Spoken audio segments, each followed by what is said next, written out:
wise. Grass only greener when it's fertilized. Gave them truth in these songs, they prefer to lies. Destiny beautiful, adrift in her purple eyes. You can't see me, you Stevie. Wondering how I reach more evolutions than Evie and make it look easy. Man, dream on, yeah. Dream on, Dreamweaver.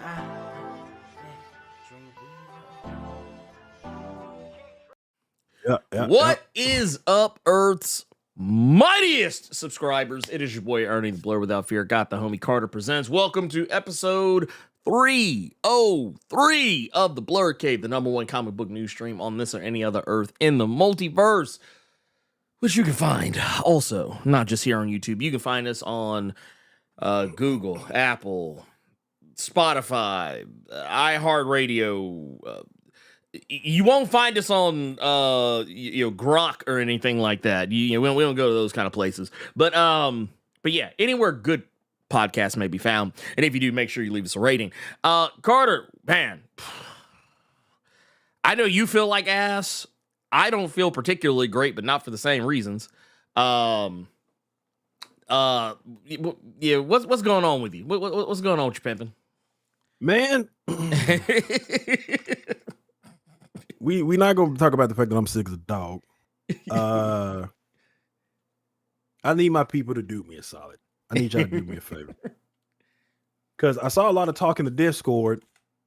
Even though people are still doing that thing I told them not to do, where they just find the shit that's making them mad and then posting it in the Discord so everybody else can be mad. Even though it was very clear, and I was trying not to single motherfuckers out, but I feel like it's gonna get to that point. But I saw people talking about Signal, right? Mm-hmm. Power company recharge, all that. And it made me want to ask the question where it's like, I see all of y'all talking about the Signal, but did you all go out and do a thing that Ernie and I said to do? Because I know I did. Ooh. But here's why I want to talk to people. Okay. Mm-hmm. Yeah, I got it. But the problem is, this ain't what I wanted. Okay. Sanford Green cover was right there. I wanted it. They couldn't put it on hold because it was a variant. What? But I go into the shop and I see all these different variants for, Absolute Batman, Absolute Wonder Woman, Justice League Unlimited, Superman, Daredevil, Deadpool, Wolverine. I see all these variants. But when it pertains to yeah, you go right to hell. When it pertains to something like that, they only had one variant each. They only got one Sanford Green, and then there was another variant for that book. I can't remember who did that one. I think it was Christian Ward. I could be wrong. Which one? Anyway, there was another variant for the Power Company. Was the one with Vixen? No. Or the one it was with just Josiah. Yes. Okay, yeah. It was that variant. They only had that one, and they had Sanford Green. So I go in there and say, okay, y'all only got one variant each for the Power Company? Yeah. I'd like the lies y'all telling. But y'all got like 8 variants for Spider-Man and Superman and Absolute Wonder Woman. And yeah, that book is cold. Y'all got like 9 variants of Absolute Bat. Like, y'all just got one? Y'all ordered one? So that lets me know 2 things. 1, they were kind of slaw at this shop when it pertains to variants. 2, they weren't as slaw as I want them to be because they can only go off of how many people will actually pick up that book. So that lets me know some of you motherfuckers, y'all been talking a good game, but y'all ain't actually going to get these motherfucking books. So I need my people. Like when we say something, we stand by. With like he just pulled his out. Wow, I just pulled mine out. But I need a lot of you all to follow suit. Also, I want to add something to what you just said. I want to be fully transparent about something. Mm-hmm. DC sent me the goddamn book, and you know what I did? Mm-hmm. I still went to the shop and bought one. Mm-hmm. Mm-hmm. I still went to the shop and bought one. So if I could get it for the free and still go, yeah, and you know what? I'm not gonna hold you, Carter. I don't know. Shit, I don't know if I should do this. I don't know if I should do this. I don't know if I want to do this. I don't know. No, I'm not gonna do it because I don't want to go through the logistics of that. That's a logistical nightmare. All I'm saying, if maybe, just maybe, y'all actually went and picked that stuff up, maybe they would have ordered more than just one goddamn variant. I just need y'all to just go get these books that y'all been talking about. Because I'm gonna tell you, and I'm not talking about this person specifically in in the Discord, but it was he was like, the Signal should have got stories off of Batman the Signal, the trade that came out where it was a bunch of stories about Luke. And that was one of the first times I'd ever seen anybody talk about that particular book. That's why I giggle. That's why I giggle. You know, I never heard nobody talk about that goddamn book. So I just need you. I hope it's not a case of like we need more of this, but when it's out there, y'all not going to get it. Or if y'all are reading it, y'all on the high seas reading it, which is probably even worse. Because even though, you read that book, you technically not supporting it. No. That's supporting it, right? Yeah. You gotta actually support it. Keep in mind, because I bought Black this week. And when I say that, I mean Black characters. Because just as quick as I went and picked up the Power Company, I also said, screw it. I got Green Lantern Wardrobe. Got both of them. And this was that was a really nice, quiet story from this book, actually. With some shit to where if you read that Superman War World saga, it's actually some shit that calls back to that. And then one that I had been looking for a minute, and I finally found it. Black Panther, The Man Without Fear. I finally got this bad boy, and as you can clearly see from that dollar bill, I've been reading. So yeah, man, that's all I can say to that. Like, if you're gonna talk about it, you got to do it. That's all I'm saying. Nah. You're 100%. You're 100%. Yeah. It just, for me, I am a huge proponent, huge advocator for voting with your dollars. The problem, I think the problem you're going to run into a lot of the time. Yeah. Problem you're going to run into a lot of the time is the fact that I think people want to support, and I'm going to tell you what I think is actually almost as likely is that they forget. I think sometimes we forget. And it's kind of like how I was talking about, well, I didn't forget. I just don't have time.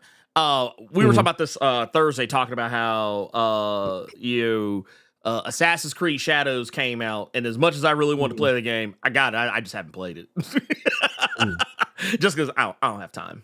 But they got my money, so they're good. But I think we got to be better. We got to be better because here's the thing: DC is not taking us really, and Marvel isn't taking it seriously. Really, no big two comic publisher is taking us seriously when it comes to getting behind these books, because we don't show up for them the same way we show up for other shit. I say it all the time. I don't ever want to hear anyone complaining about how they didn't get a Signal book or a Jace Fox book or a Vixen book when the books come out on the Slick. Which, to be fair, that's kind of DC's fault in the case of DC. Yeah, but absolutely, when you find out about them, you're not supporting them, but you gone out and bought them 20 copies of Batman that be coming out every week. And you can't. You look. Help me help y'all. Like it's kind of a disease, because I see it all the time, and a lot of people do it on the Slick, don't even realize they be doing it on the Slick. It's kind of like how when the X vote would happen, man, I don't know why they don't put no black mutants on the team. Did you vote for them when you had the opportunity to do so? No, man, I voted for Juggernaut. No, I voted for Cannonball. No, I voted for Polaris. You voted for motherfuckers that have been on the team before. You need to vote for some motherfuckers that ain't been on the team. That's why we say, man, you have to take every opportunity and do it. Take it. Listen to this. Shout out to Darren Hudson. I picked up my copy on Thursday. He's talking about the Power Company. My local shop only had 2 on the variant covers. You know why? Because some people might buy it, but ain't nobody finna really buy that book. That's how they're looking at it. Yeah. That's how they're looking at it. Well, we know people gonna get Superman. We know people gonna get Amazing Spider-Man, even though they complain about it till the cows come home. We know everybody is gonna get, Wolverine. We know everybody gonna get that. The Power Company reach. Yeah, just give me 1 or 2. Just 2 might be doing a little bit too much, or we'll just purge them. We'll just purge them, put them in back issue. That's how they look at that shit. Yeah, because some of y'all won't.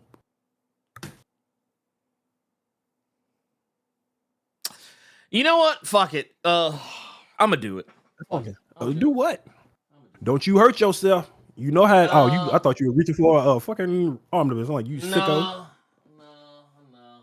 I'm gonna do it. Uh-oh.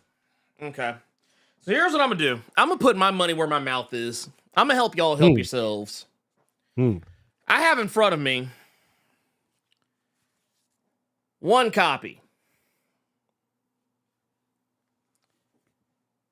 2 copy. 3 copies. I ain't giving away my Sanford Green cover. Y'all kiss my ass on that one. Y'all, I'm already, Y'all kiss. Look, this stays at the Blerd Without Fear compound. No. Y'all can miss me on that. Y'all can miss me on that. But yes, did you say the Blerd Cave compound? Is that what you just said? Yeah, the Blerd Cave compound. You know what time it is? That sounds disgusting. The Blerd Cave compound is nuts. So here's the thing, and I want to answer this real quick because you can do this. Yes, you can. Yeah, yes, you can. And you know what? I want to piggyback. Well, you know what? It's certain shops. Well, okay. Let me correct myself. Depends on the shop. Depends on how extra they like to. I know my shops, they do that shit. But I'm gonna tell you this. John Stewart just brought up a very important thing. You know why you only saw 2 copies of Power Company at your shop? I'm gonna tell you why. Nobody was asking for it in their pull box. Look, wait, hold on. Look, because y'all don't believe me. I said nobody was asking for it to be put in their pull box. Exactly. That's exactly right. That is the reason why y'all didn't get that shit. Now, and I'm gonna tell you right now, if you said, hey, let me, you say, all right, let me do this. Yeah. You said, man, well, no, I just assumed they were gonna order a bunch of Power Company, since it's a one shot. So that was a fucking lie. No, you lied to yourself. You didn't lie to yourself. You don't do that. We don't do that here. You need to, like, you literally have to go in and ask for it, because here's the thing, and I'm gonna tell you why. I try and impress this upon people, more often than not. Marvel and DC pay very close attention to the pre-orders. I just realized I was not live on Twitter. Let me hit that real quick. Anyway, DC and Marvel pay very close attention to the pre-orders. They pay very close attention. However, they pay attention to regular sales. They do. But the reason why the pre-orders are so important, because they know there's interest. Pre-orders, like, okay, I know what you're thinking. I know Carter and I both talked about how much we hated the whole pre-order thing at GameStop. This ain't the same thing. This is something completely different. Like, comic companies use pre-orders as a sales metric to know, like, okay, because the shop ordered this many, that means there's interest. And the more the shop orders, the more they're, like, case in point, I like to use Thundercats as an example. Thundercats and Dynamite. The reason why it got why Dynamite was like, hey, let's go ahead and give Declan and Drew a whole year. Like, we ain't gonna just give them 5. We're gonna give these motherfuckers a whole year. Actually, no, fuck it. We're gonna give them 2 years. You know why? Because motherfuckers was pre-ordering the fuck out that shit. Mm-hmm. That's how they knew. That's how, like, when you find out that a book, like, that just came out, and you're like, dude, how this book already getting upgraded to ongoing and only the first issue to come out? It ain't because the first issue was just that fire. I mean, a lot of cases it sometimes is, but it's because the pre-orders were high and they saw, oh, wait, no, motherfuckers are thirsty for this shit. And what makes it even better is when you say, hey, don't just put the first issue. Give me the whole series. You don't just want one. You don't want just 1, 2, 3, 4, 5 in your pull box. You want the whole thing. That's what I always tell people, man. You gotta take care. You gotta take care of business. You gotta take care of business. I'm sorry, but here's what I'm gonna do. I'm gonna be a kindly person. I'm gonna be a nice person. I'm gonna give up. Hold on, Ernie. I want to have them Imperial pre-orders looking.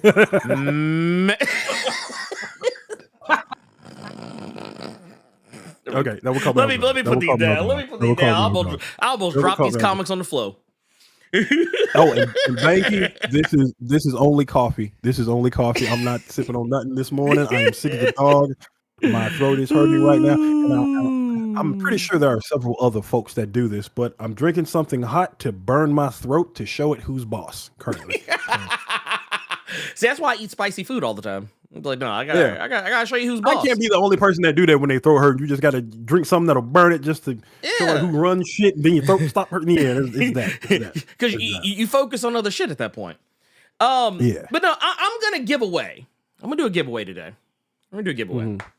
I'm gonna give away all 3 of these variants. One to each. Actually, you know, I just noticed. My God. The variant and the feel of the variant and the feel of the A cover, night and day different. Yes, it is. This one too, man. I ain't gonna hold you, man. That's kind of nasty work. I ain't gonna hold you. Yes, this shit feels. This shit feels flimsy to motherfucker. Buy it. I almost did not buy it for that reason because I have to go to the one of you all like 1 or 2 weeks back recommended a comic shop over here that's Black owned. I was gonna go over there and see if they had it because I knew that they had the DC Power Rise of the Power Company because I'd already called him. And something that I told Ernie, and the light bulb didn't go off in Ernie's head until I said it. Mm-hmm. This is how nasty the DC stuff is. This Rise of the Power Company we got, right? You got this. You got DC Power, Rise of the Power Company. It looked like they're gonna make that a series, right?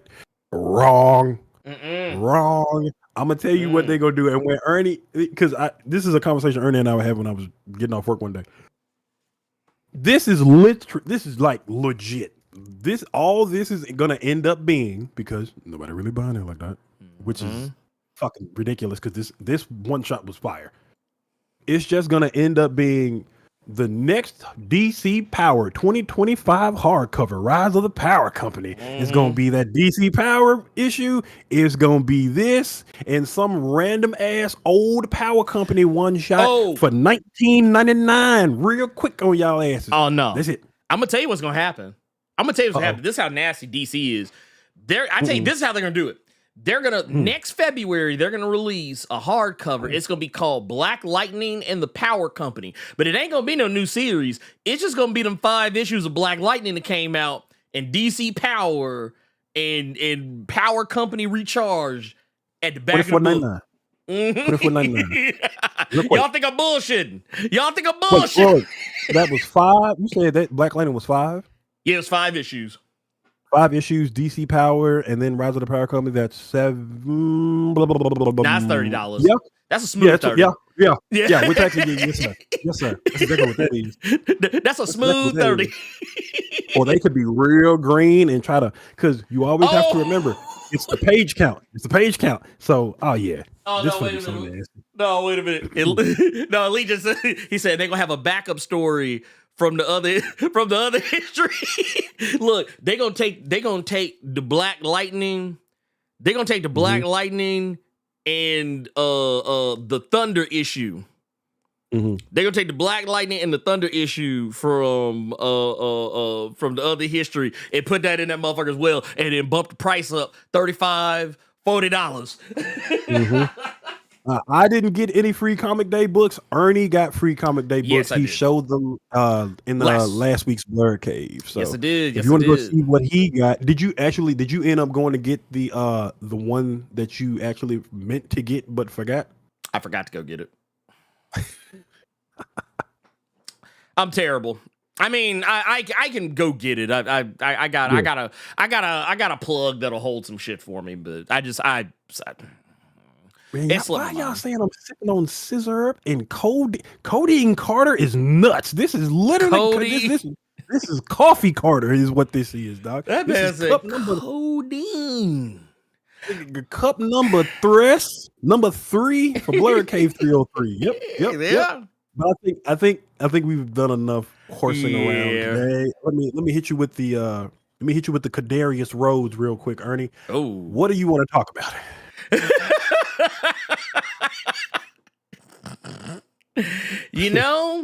Honestly, there's a lot. There's a lot we can talk about, man, because it's some shit going on. But I'll just leave it at this. Well, just one real quick thing. I want to say thank you. I want to say thank you to the good people out there for doing as I asked this past Thursday. I put the bat signal up, or in this case, the Blerd signal up, and said, "Hey, can you guys do me a favor? Go take a look. If you please, you know, I'm not saying you just absolutely positively had to, but if you wanted to be a kindly person, I was like, hey, can you guys, go and hook your boy up, go show some love to some videos, and y'all did that, so I appreciate that. The best comics this week has been doing pretty decent. It's been doing decent enough for my taste. I think every video can always do better, but but I like where it's at. It's at a decent enough place, and I didn't know this until yesterday. This is how autopilot. I don't want to say autopilot because it makes it sound like I don't care, but just like how autopilot I have been about making sure that I do it. Is that I think it was 1, 2, 3, 4, 5, 6. 7, 8, 9. Yeah, 9. That's 9 months. I've been doing this for 9 weeks straight, and it doesn't even feel like it. I felt like I had only been doing it for 3. So yeah. So there's that. So I just wanted to say thank you. Okay, Terrence Baker, you came in actually a little bit late when I showed it, but he's asking Blerd Without Fear, even though I'm the one who they just ignore me. He You said the one that got it. you got I have it too, but you had it in your hands. But yes, is there a trade when T'Challa was Daredevil? Yes. Black Panther, The Man Without Fear. It was by David Liss and Francesco Francavilla. A lot of you might know him from Chilling Adventures of Sabrina. He did Afterlife with Archie as well. I think he did a little bit of the art for the Jughead series where Jughead was goddamn werewolf. But yeah, this is out of print. I found this bad boy on eBay. There are several people that are selling this on eBay for a non-head busting price. So I would absolutely tell you to go on eBay because that's where I got mine. And I ordered mine on a Tuesday and got it yesterday and started reading immediately. So yes, this is with Archie, real quick. Did you know there was an Archie series right now where Archie is a goddamn superhero? Yes. Dude, Archie just be doing shit. Archie just be doing shit. They don't like at any given time. I just assume that if I pick up an Archie comic, Yeah, I could just as easily pick up an Archie comic a year from now, and Archie's the Punisher. dog. Archie is going around blowing folks off. I feel like ever since that Riverdale series, it started with Afterlife with Archie because I really enjoyed that book, and that was the first Archie anything I had ever read. And then I started trying to read the Brian K. Vaughan stuff because I was on my saga kick. And but yeah, I feel like after the Riverdale show just went off the rails with shit, we just getting some of everything. You remember when because I was working at a comic shop this time. You remember them Predator and Archie joints? Yeah. Archie just at the beach and it's just a Predator just for fucking reasons. All of a sudden, motherfucker just come out and just start talking about want some candy. Oh my God. Oh God, love to see it. No, also, man, real quick, shout out, because we for one, we always like to give a little shout outs and stuff like that. We got to show some love to the peoples. Got to show some love. But we got the director of Shield out here, Gearless Mo, with 1999. In a super chat says I use hot cocoa for that. Get better soon, but yelling works too. Yeah, believe it or not, that is true. Man, I don't want to go down a tangent, so I'll just say this and we'll leave it at that. Yeah. But when I used to get sick, which was very annoying at the time, when I was in a band. And I was a vocalist. I was also a singer / screamer / growler. So a lot of times what I would do is I would just lean into that shit. You were a Pokemon? Yeah, kind of. I had 3 forms. Archie in Wakanda is nuts. He finna do that Peter Parker. Oh, you're the second white man we have had in Wakanda, and they gonna braid his head up just like they did Peter's. Watch. Well, had him over with some cornrows. Wait. Why do I see Betty showing up with some white girl braids? Why do I see that? Why do I see that? And then Veronica's going to try and do the same and be like, I don't know why people always keep telling me not to do this. I'm not because I'm seeing Riverdale, you got me thinking of Lily Reinhart with fucking braids. No, don't do it. I also could not ever imagine that the director of S.H.I.E.L.D. would be singing 3-6 hits. Gearless Mo again.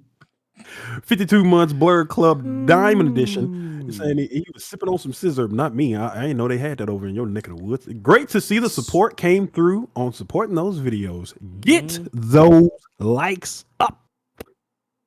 Also, and I will say too, that is something we talk about a lot. We talk about the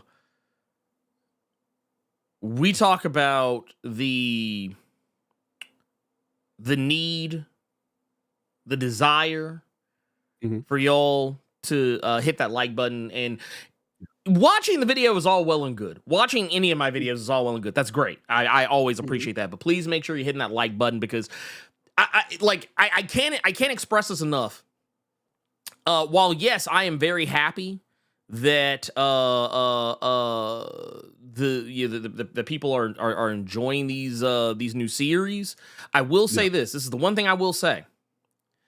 I think the most recent one that I did, which, it started, I think the day that I put it out, it kind of performed pretty weak. But after we kind of big upped it on Nerds of Culture Thursday, it like doubled or more its numbers. But I will always say this, man, and this shit's powerful. I want to make sure I'm clear when I say this. If every person, and here, let me zoom this in just a little bit.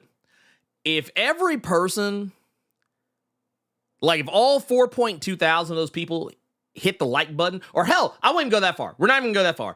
If half of that 4.2K hit the like button, this video would not have 4.2K views.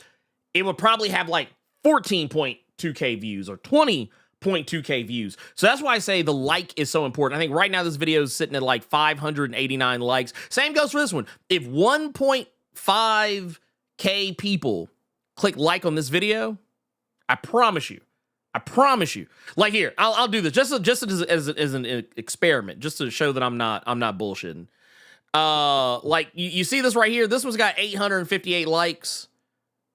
But if I go back here and we look at it, look how many. It's got 13K views. It just, the more likes, the better. The better the turnout on the views situation. But anyway, before we get into the main thing, and also by the way, thank you for that 52 months. Yes.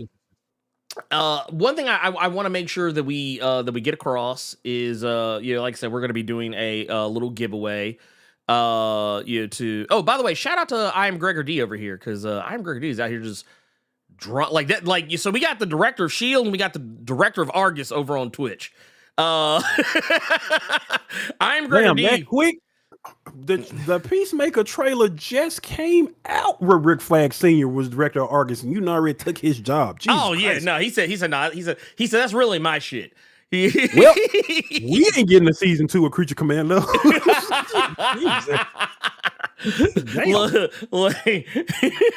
I just love how I love how Flag Senior, he became the director of Argus, and that motherfucker immediately pulled a Green Goblin. He said, no, where he at?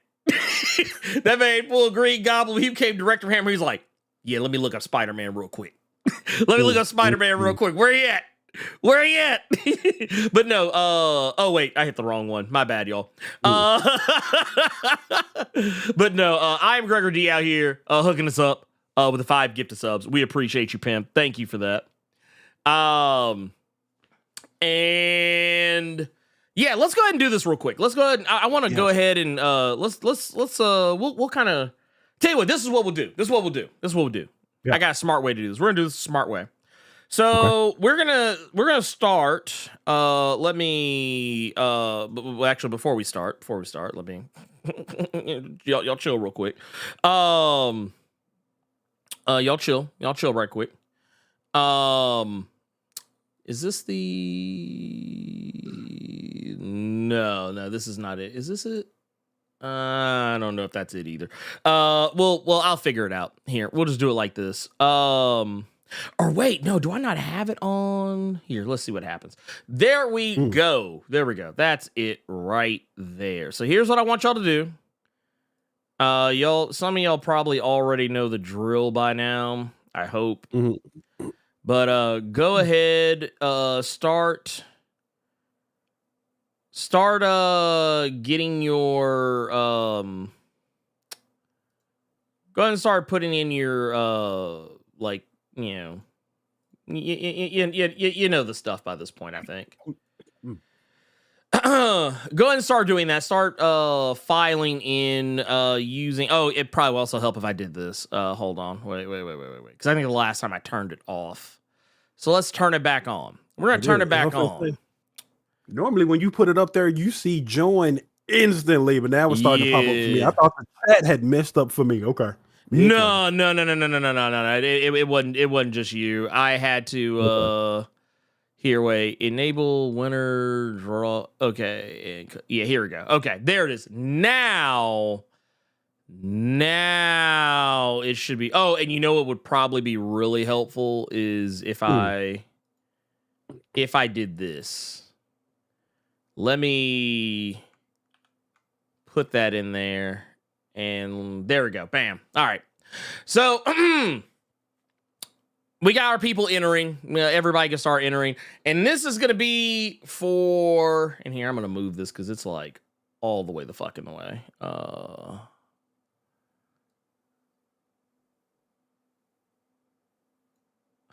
wait. Never mind. I did it twice. So you know what? Let's move that. How did it happen twice? Uh-oh. Yeah, it'll be fine. We'll just kind of... I'm trying to figure out like why it was over there. But I'll burn that bridge when we get there. Double checking myself on something just right quick like. Okay. But yeah, here I'll put that down there. And yeah, why is it doing it? Here, hold on, I gotta mess with something. It's gonna irritate me to no fucking end. So we're just gonna put that here. Mm-hmm. Do that. Put it there. Cause that's why it was on a different page. So you know what you guys gotta do. You know what you gotta do. Actually, you know what? We don't even need that top part here. We'll just nope, that is not what I was trying to do. Y'all fucking stop that. Oh Lord. Yeah, it's just doing dumb shit. Don't pay me no fucking mind, okay? But no, the main thing I kind of want to impress upon everybody with this one is, yeah, it's going to be for the Vixen. This is going to be the Vixen cover. This is going to be the Vixen cover right here. So, and I'm going to let them stack up while we talk about our shit, and then we get done. We'll revisit that. How about that? Okay. You want to leave that on there? Yeah. We'll just kind of. I'm gonna basically what we're gonna do is, where did it go? Is it this one? No, it's not that one. Or is it that one? It's that one. I'm gonna pull it down just for the time being while we're. Sucked in. Motherfucker just got sucked in. I wasn't expecting that. Okay. Yeah. You know how we do. So yes. Let's talk about our first thing. Let's go ahead and just talk about the meat of the matter. Age of Apocalypse, Carter. Mm-hmm. Age of Apocalypse is back again. We've been there several times. Wait. Back again for the very fourth time. There you go. Okay. There it is. Back again for the very fourth time. Also, shout out. Let me see if I can actually find this in here, because I think the chat has moved so much that like we're not gonna see it. But shout out to Fast Food for the Twitch Prime. Just hooked us up with the Twitch Prime just a little bit ago. Hey. Appreciate that. Hitting us with that Bezos money. I mean, which by the way, if you are watching us on Twitch, I mean, hey, you ain't got to give up no bread. Just use that Twitch Prime, man. It's free. Look, you spending a bit. You're playing with house money at that point. You're playing with house money. You can do whatever you want. So Carter, you and I have some opinions. I think I actually am positive we have some. Let me mute this because this is I apologize, y'all. This is my mother is on a flight, so not flying out of Newark, so we're good there. We're good there, thank God. But no, in all seriousness, Carter, we have what I think is probably one of the most iconic storylines, honestly, in all of X-Men. And I say this only because it's the one that Marvel always keeps coming back to. Yeah, that's the horse that they continue to beat. Yeah, okay, and you know what it is? There's there's 4 horses that Marvel will beat to death when it comes to X-Men. Did y'all get it? Did y'all horsemen? Did y'all the get four it? Horsemen? The 4 Horsemen.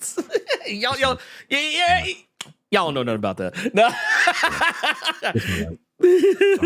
But there's 4 horsemen of ye apocalypse. Yeah. And they're gonna beat they beat this whole thing down, and it's gonna be Age of Apocalypse is gonna be one of them. Mm-hmm. I would also go as far as to say that you can make a very strong case for the Dark Phoenix saga, and rightfully so. It's one of the most well-known story arcs in not just X-Men history, but Marvel history. I'd even say comic book history. So, I mean, I don't blame them for that. Mm-hmm. You're also going to they're going to beat the brakes. They're also going to beat the brakes off of Days of Future Past, and they will most certainly beat the brakes off of Inferno. Now, once again, rightfully so, these are iconic storylines. But Age of Apocalypse, it gets the bullshit beat out of it. To the point, I almost don't even give a fuck about Age of Apocalypse no more, just because the luster, the luster is gone. You just rubbed it right off.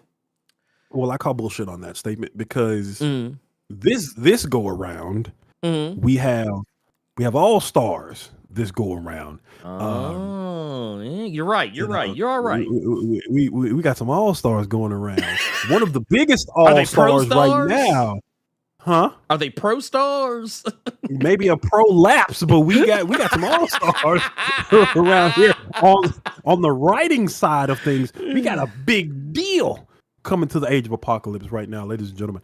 Now, when it comes to art, because I see X1 is in here asking, who is that on art? Because it seems like they are doing some pseudo Joe Mad art style. Don't you ever disrespect Simone Demio like that ever again. So we're talking about the X-Men of Apocalypse with art by Simone Demio, who a lot of you might know from their work on Power Rangers. They did a lot of the Power Ranger stuff. There is an Al Ewing book.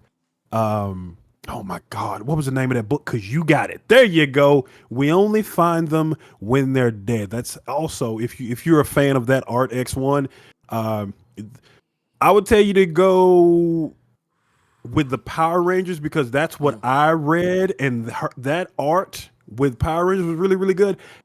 Ernie can tell you more about We Only Find Them When They're Dead. It is a very good high sci-fi concept. Basically, what's the best way to put it? It's basically about a group of what? I was going to tell X1. He's saying there's some images he saw of Sabretooth and Wildchild. Simone doing interiors as well. They're doing interiors. It's not just the covers. Yeah, as a matter of fact, here I can show you better than I can tell you. So yeah, they are also on Batman and Robin. That's where some of you may have been introduced to their art for the first time, because that's some pretty out there art. But I mean it in a good way. That's some pretty out there art for a Batman and Robin book. I don't think a lot of people were prepared for. So yeah. No, I don't believe they were. And I'll also put it out there that if you're the least bit a fan of oh man, if you're the least bit a fan of like stuff like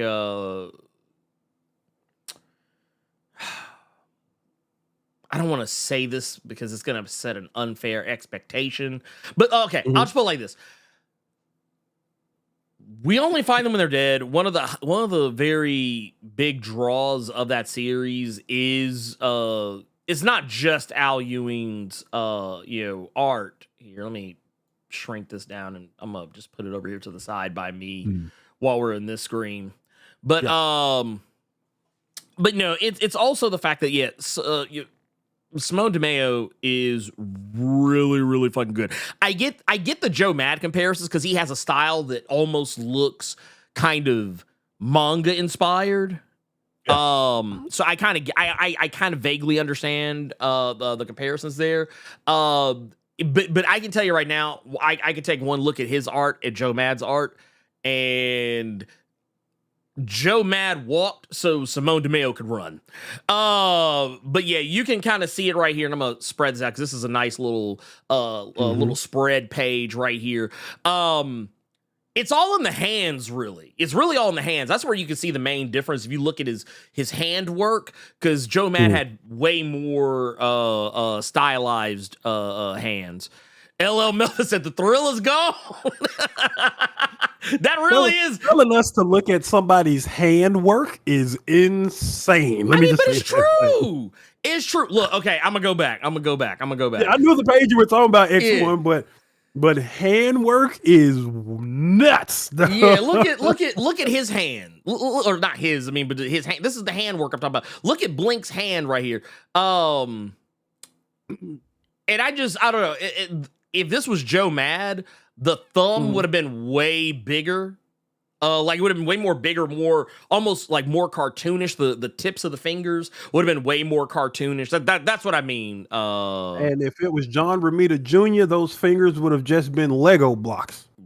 Yeah, you ain't wrong. No lies detected. No lies detected. No lies. I just felt like putting that in since he was talking about hands so much, and that's one thing I despise about John Romita Jr.'s hands. Is they always look like Lego blocks. Yes. Look like little fucking Vienna sausages. I've never understood it for the life of me. But look like they straight out the Lego movie. But please, dude, that would be. Yeah, I'm not gonna lie. I would actually love to see Uh-oh. John Romita do like a Lego movie comic. I would actually look because that would be man. But no. So Carter, okay. Yes. Here's the thing. We know. We know that this is on the way. This is going to be coming out in September. If I believe, because this is going to be right on time for the 30th anniversary. Fuck, we're old. Yeah, I know, right? The 30th anniversary. Like, okay, I want to really fuck you up. I remember being a kid, Mm-hmm. and I'm talking like sixth grade, Mm-hmm. or actually, no. Wait. Yeah, I would have been about sixth grade. Fifth or sixth grade. Buying the original Age of Apocalypse comics. That's how washed I am. But that's neither here nor there. I'll just say this much. Jeff Loeb is writing it. I'm gonna be honest with you. I'm not the biggest. No, I need you to say that again and then just let it sit for a while. Because we got Simone Demio on art duties. Yes. But who's gonna be writing this? Who's gonna be writing this 4-issue mini? Who's gonna be writing this? Blerd Without Fear, sir? Jeff Loeb.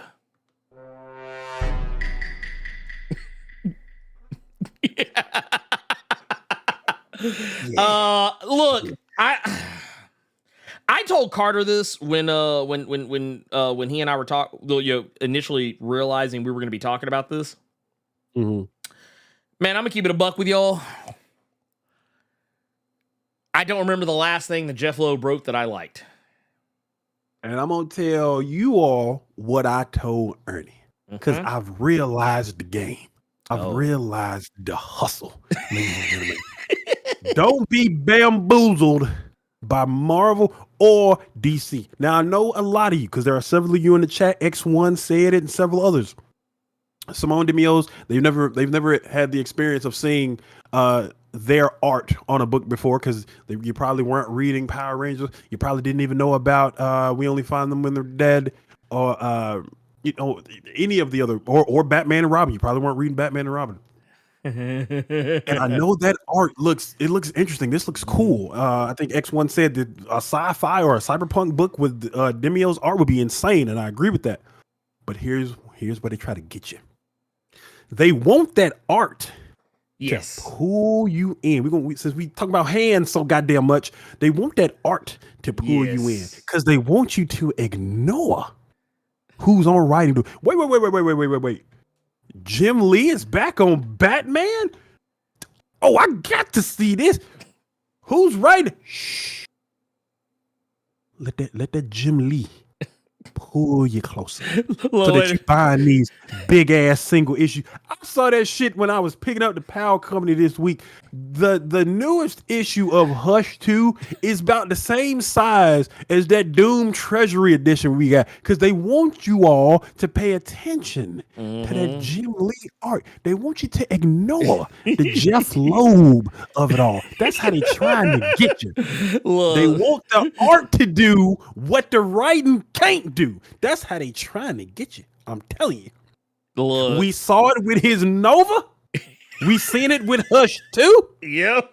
And they really tried to get you with Nova because of what happened with surrounding Sam Alexander. They tried to get you in the fields as well as the art. We saw it with Nova. We seen it with Hush too. And now you're finna see it with the X-Men of Apocalypse. They even tried to take the age off of it to pull you in more. Okay, don't you get bamboozled around here. Prepare yourself that if this art is getting you, there's a lobe behind it. Hey. Well, I just love how it's like when we talk about it was like, oh man, look at Simone DeMeo's art, and we just like, but then like we hear like then we see that it's like, oh, who's writing it? Jeff Loeb. Like, oh, it's like hold on, wait a minute. Look, don't get me wrong. Yes, I do agree. I think it was Osiris that brought this up. Yes, Hush, the original Hush. I think that's the last time I've actually enjoyed anything by Jeff Loeb. Now I will say this: read Long Halloween in a minute. It's been a long time. Yeah, like I like Long Halloween. But Hush was the most recent that I can think of off the top of my head. And I'll also say too, it's no shade against Jeff Loeb. I mean, I'm sure he's a nice enough person. Just that there are some things that he has done that I'm just kind of like, okay, I'll put it like this. So I actually went back when I found out that this was going to be a thing. I went back and I was like, hey, let's take a peek. I was like, let's take a peek at some of these like some of these other titles that were coming out. And I was like, oh, wait a minute. Mm-hmm. So we had Amazing X-Men, which I think that was Kevin Sommers. Okay. What was the other one? We had Astonishing X-Men, which was Scott Lobdell. And Scott Lobdell at the time, he was the chief overseer of the Age of Apocalypse storyline. He was the chief steward. He was chief steward of the Age of Apocalypse storyline. Even though technically Mark Waid wrote dialogue for the Alpha issues, that like the Alpha and Omega issues, Scott Lobdell was the overall steward of the story. There was, what was the other one? Factor X. That was the Cyclops focus book. That was John Francis. By the way, man, dude, okay, all right, look, I'm gonna pull these up. I'm gonna pull these up because y'all need to see this shit. First off. You know, since you say it's Cyclops, dude, look at this Amazing X-Men, man. Look at this Amazing. Man. Look at that, dude. That used to be cold, bro. Don't say it like that. God, man, Storm out here got the Halle Berry. Got the Halle Berry. This was the time. This was that time. And the period. Mortal Kombat costume. This is that period of time before Scott Lobdell fell off. I mean, he came back with Red Hood and the Outlaws. He did. He did. And then you know what? I forgot. I think about even that. he knew, yeah, it ain't gonna get this good no more. And then that boy just rolled off in the sunset real quick. He's like, yeah, he's like, man, this is as good as this gonna get. Yeah. Oh, by the way, this one right here, Astonishing. This Astonishing That's Scott Lobdell. This is Joe Mad. This Joe Mad like a motherfucker. This Joe Mad down to the socks. But no, I was looking at that Factor X. Man, look at that. Man, look at that Steve Epting, man. Look at that Steve Epting out here, man. Just out here doing it, man. Dude, Steve Epting, man. I gotta. No, fuck that. We dropping a bomb. I gotta drop a bomb for Steve Epting on this motherfucker. Oh, that was the other one. Gambit and the Externals, also a fairly solid book. Not my personal favorite of the age of Apocalypse line. Yeah, but definitely a good one.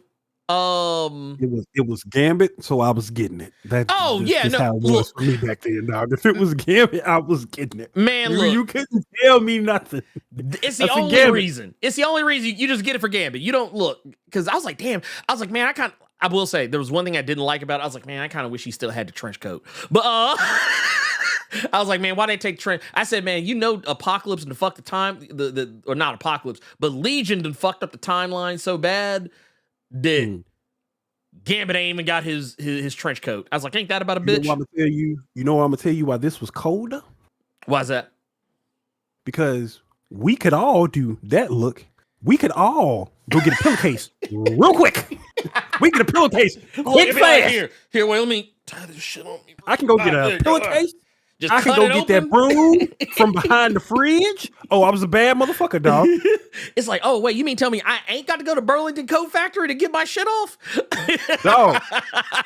Get that t-shirt real quick, put that around your head, or get you that long wash rag. Bow. Damn. I was a dangerous man. I was a dangerous man in the living room. I'm trying to tell you. I was a dangerous man. And then wait. We also had Generation Next. That was another one. I actually like Generation Next because that was Bachalo just back again on just out here. Just killing it. Killing it. What was the other one? Weapon X. That was another one.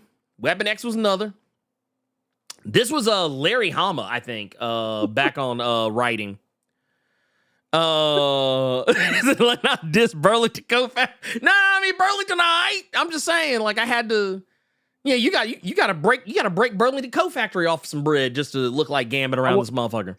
I want to get us back on point, but let's be honest here. How many of y'all like being Age of Apocalypse Wolverine, but you were trying to figure out how am I gonna have one hand in my pictures, or how am I gonna look cool if he just got one hand and all you did was just ball that one fist up? Nah, this a nub. This ain't a fist. It's a nub. Shut your mouth. Right? This was the one you put the knives in. This was supposed to be a nub, so you ain't put nothing in this one. Or you just took your arm out that sleeve real quick. Nah, see. Nah, you ain't slick. And then here, I'll give you this one too. Excalibur. Ooh. Yeah, we had Excalibur as well. Not bad. But I'm gonna tell you the book that I felt. The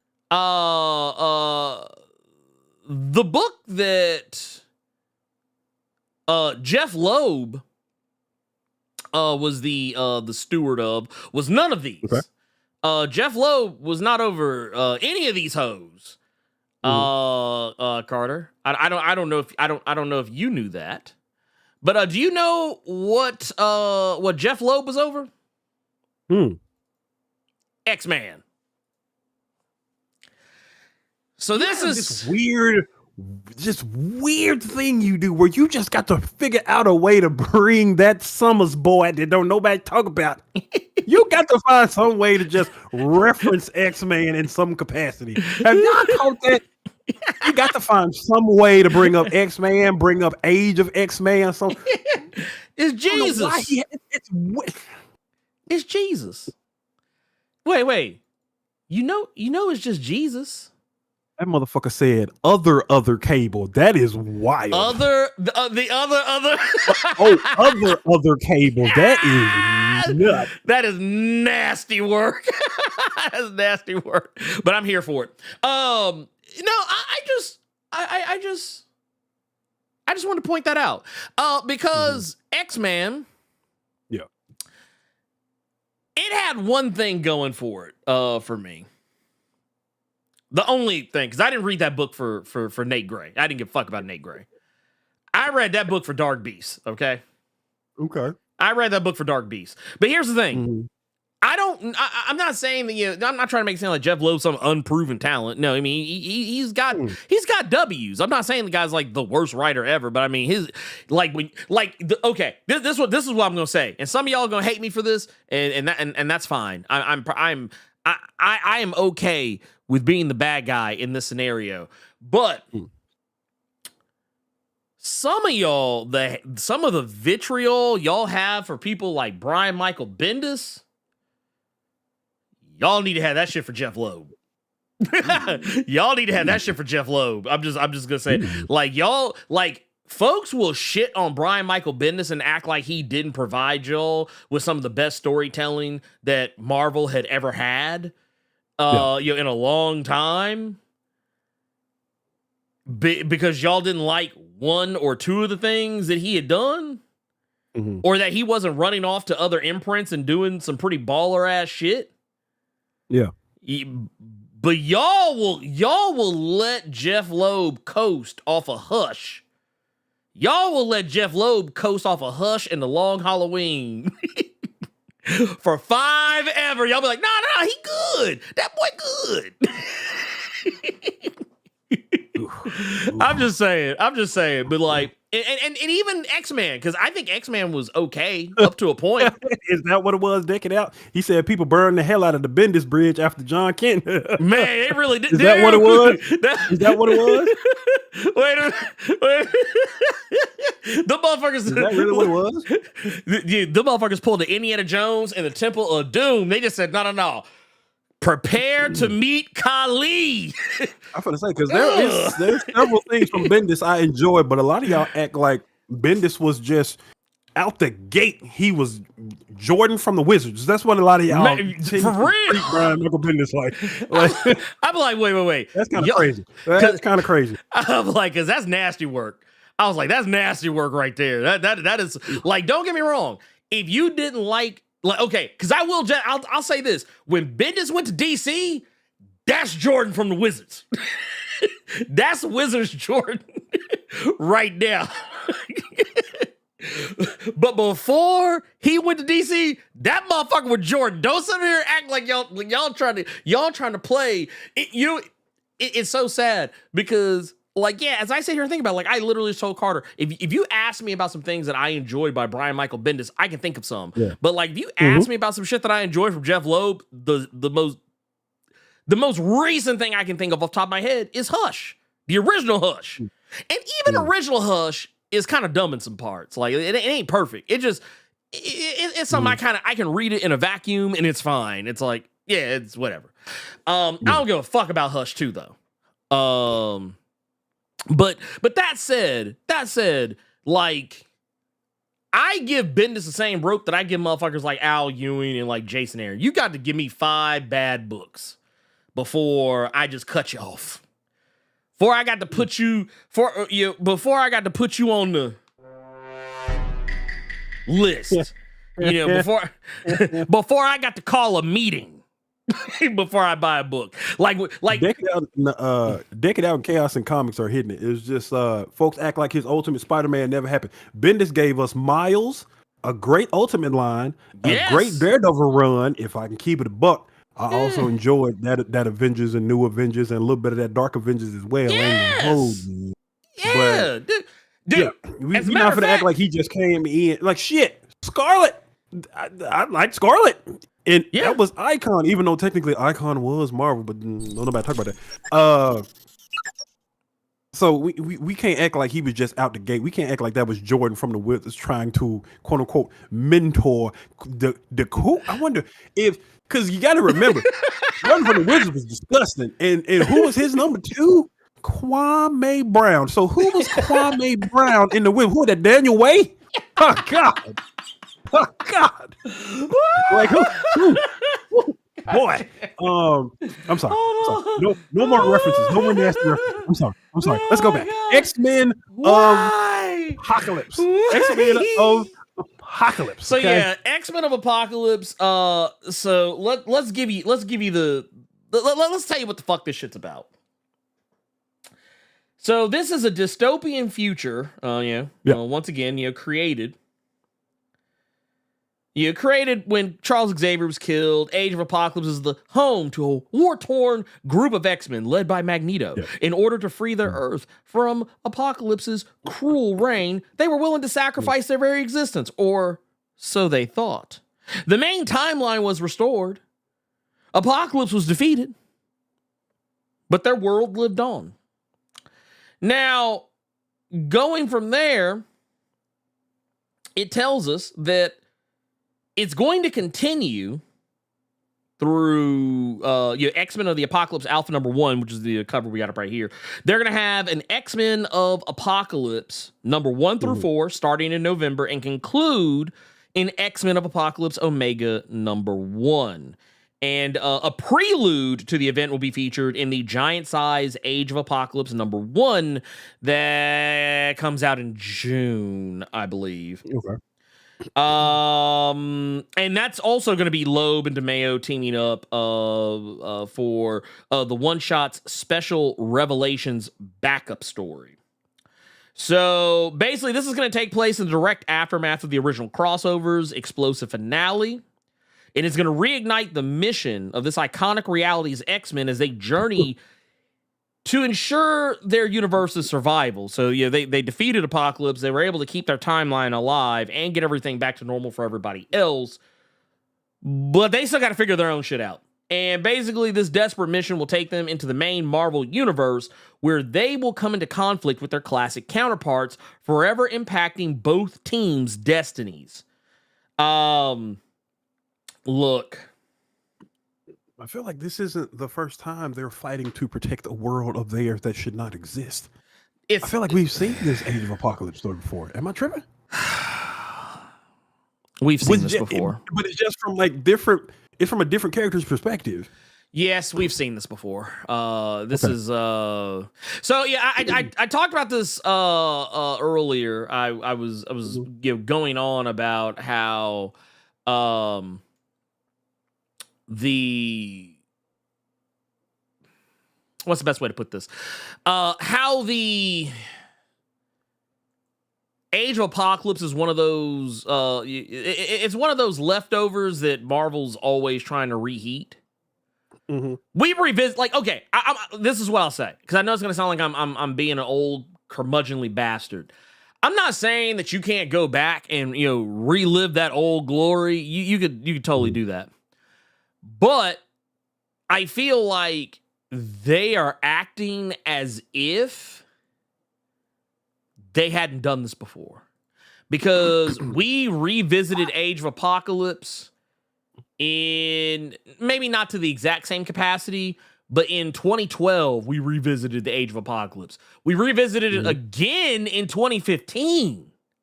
And we kind of regularly go back to Age of Apocalypse Wolverine more often than I think anyone should care to admit.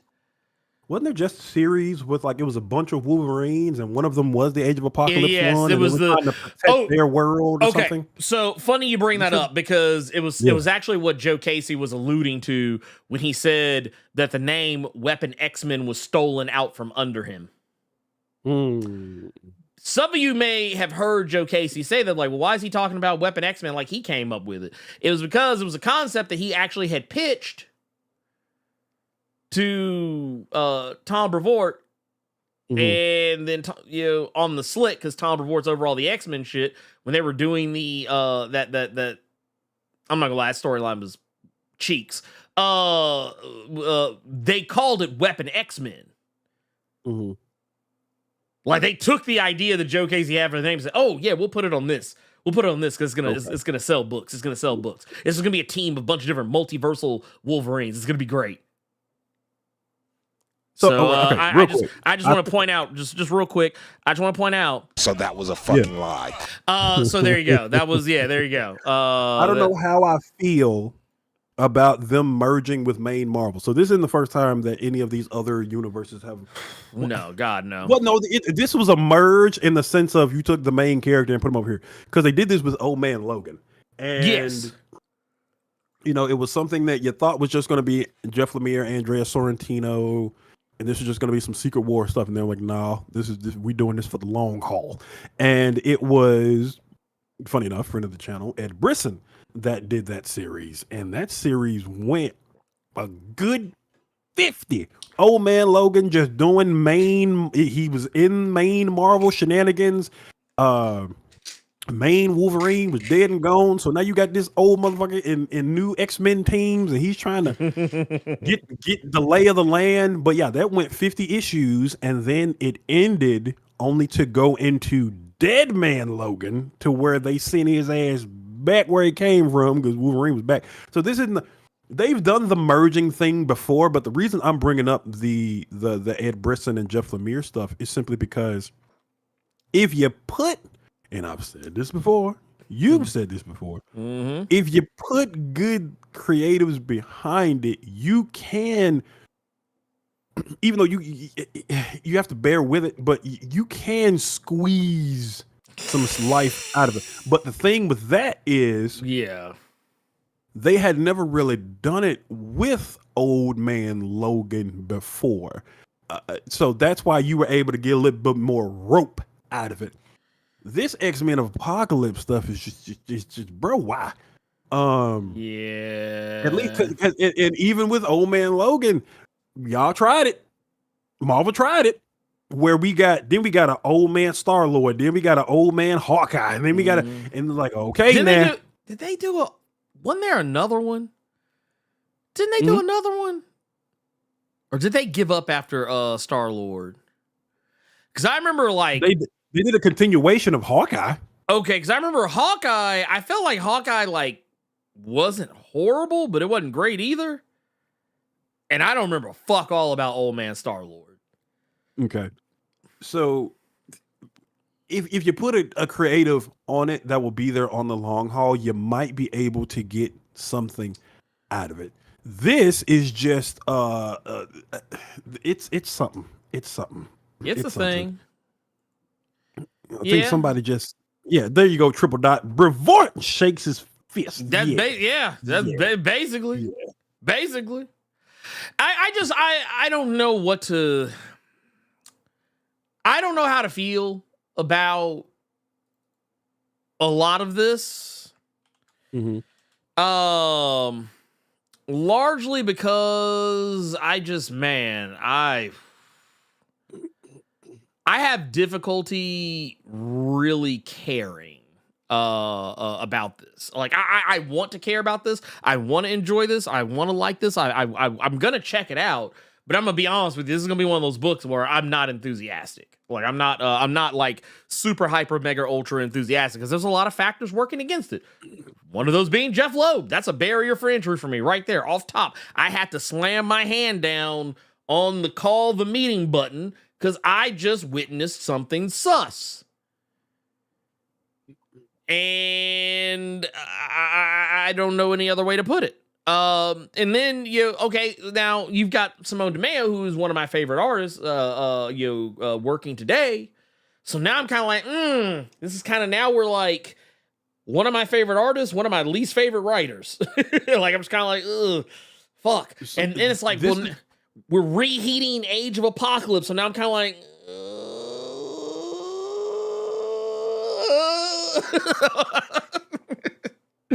I don't need Age of Apocalypse again. I'll big up Simone DeMeo just because they are a fan of Jeff Loeb. So this was an honor to them to be able to work with somebody like Jeff Loeb on a series. So I like it from that standpoint. You were able to work with someone that you are a huge fan of, and you know it's an honor to be able to work with Jeff Loeb in any capacity. And I guarantee you, the Wizards felt the same way when they had Jordan on the roster. So right, it's cool from that standpoint, but I don't know, man. I don't know. Let's see where Hush 2 goes. Yeah, because that's a bad thing to say, dog. Let's see where Hush 2 goes to see if that can get cleaned up. And I think if that book gets cleaned up, then I think you'll have a lot more eyes on X-Men of Apocalypse, because Simone's art. It's cool because hopefully if this book is something, then maybe that'll open the door for Simone Demio to get more work at Marvel on certain books. I can think of a lot of series where I wouldn't mind seeing this kind of different, cool introductory for other people that may not have been able to experience it kind of art on other stories. Because we've been going 100%. when it comes to art, we've been going with the same stuff that we're kind of used to. So I like different. So I would not mind seeing this cool, different art on anything else. So 100%. Let's see where that goes. I guess you said there's no honor in this. So here's the thing, big dog. That's at the end of the day. Even though we're talking about Hush 2 and we're talking about not, enjoying a lot of the stuff, that's still Jeff Loeb. So I can get it from that point. I can absolutely understand it from that point. Even though I made this joke about Jordan from the Wizards, because Jordan from the Wizards was Jordan from the Wizards, that was still Jordan. So yeah, there is an honor there, because there are a lot of these artists out here to where they are the truth, and they don't get a lot of the recognition of working with these big names. So yeah, yeah. So come on now. Also, just real quick, just for anyone who is not in the know, because I've seen some people make this mistake. I made it once before as well, so I just like to pay it forward so that other people don't make the same mistakes that I made. Just in case anyone was wondering, Simone Demio, not a woman. Whole dude.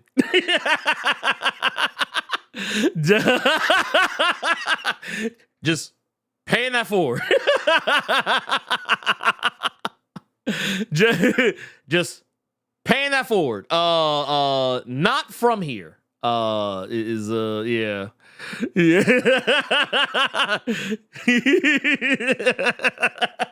just putting that out. Large. I read that in Austin Powers' voice. I did too. I did as well. Oh, and thank you. I didn't know that. And Gavin put me Simone Day. There you go. See, filthy American here with no culture. Yeah. So yeah, Simone. There you go. Thank you. You just felt like letting that egg run down our face because you've been in here for a while, Gavin. You could have said that ages ago. You just felt like he's like, no. Okay. He's like, now I got you. But no,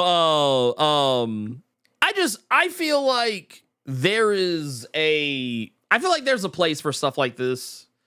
There's a place for it. It ain't on my shelf, but it's there. Not saying anyone else can't enjoy it. I'm sure there's going to be people who love it. I always hate seeing the same leftover. Like, reheat some other leftovers. Like, you want to reheat some leftovers? Like, I'm actually shocked Marvel isn't trying to reheat Operation Zero Tolerance in the face of X-Men 97's success. I'm surprised that they're not trying to reheat the leftovers of they're probably gonna start reheating Krakoan leftovers, and them motherfuckers ain't been out the fridge a whole year by this point, I don't think. But what about all these books that was throwing it in your face that get over it? That shit is gone. If y'all turn tail and take y'all asses back to Krakoa after all these other books, now bear in mind, a lot of them books got le boot, but that would be crazy if y'all run y'all happy asses back to Krakoa. Even though I highly doubt I've heard some people like to call him Tommy B. I will never call you Tommy B. No, never Tommy B. Never. Brevard ain't going back. Brevard ain't going back. Motherfuckers will go back to Genosha and Utopia before they go back to Krakoa, bro. Honestly, I was talking to somebody else about this the other day. I was actually talking to Cape Joel about this. Y'all wouldn't want me as an editor at Marvel. Because it's an unenviable job. Because we were talking about Spider-Man. I don't mean to derail us I mean, to be Yeah, go fair, I don't think it matters because I feel like I think we both kind of said everything we need to say about this I about mean, this I'll title. give it a look from the art of it all. Yeah. You know what I mean. You know what I'm talking about. You know what I'm talking Some about. people, they're good on one side than they are on the other side, man. Some people they might not be the best with DC books, but they might churn out something good with Marvel. Yeah. Well, I Shit. mean, I think Bendis. there's. Look at Bendis. No, you ain't wrong. You ain't wrong. Bendis Smooth turned into Wizards Jordan. Like, I'm not even like that Wizards Jordan analogy is accurate as fuck when it comes to his time at DC. Because I was like, man, dude, you used to be somebody. Away, big dog. You ain't got it like that no more. You could do that in Chicago. You can't do it over here in Washington, dog. You ain't got it. Nah, you ain't got it. You ain't got it like that, pimp. You ain't got it like that, pimp. But no, I'll say this much. Because I posted something yesterday on Threads talking about how, and I was like, say what you will about the Mary Jane, being Venom shenanigans all you want. But at the end of the day, I was like, some of y'all Spider-Man fans might actually get what y'all want out of this.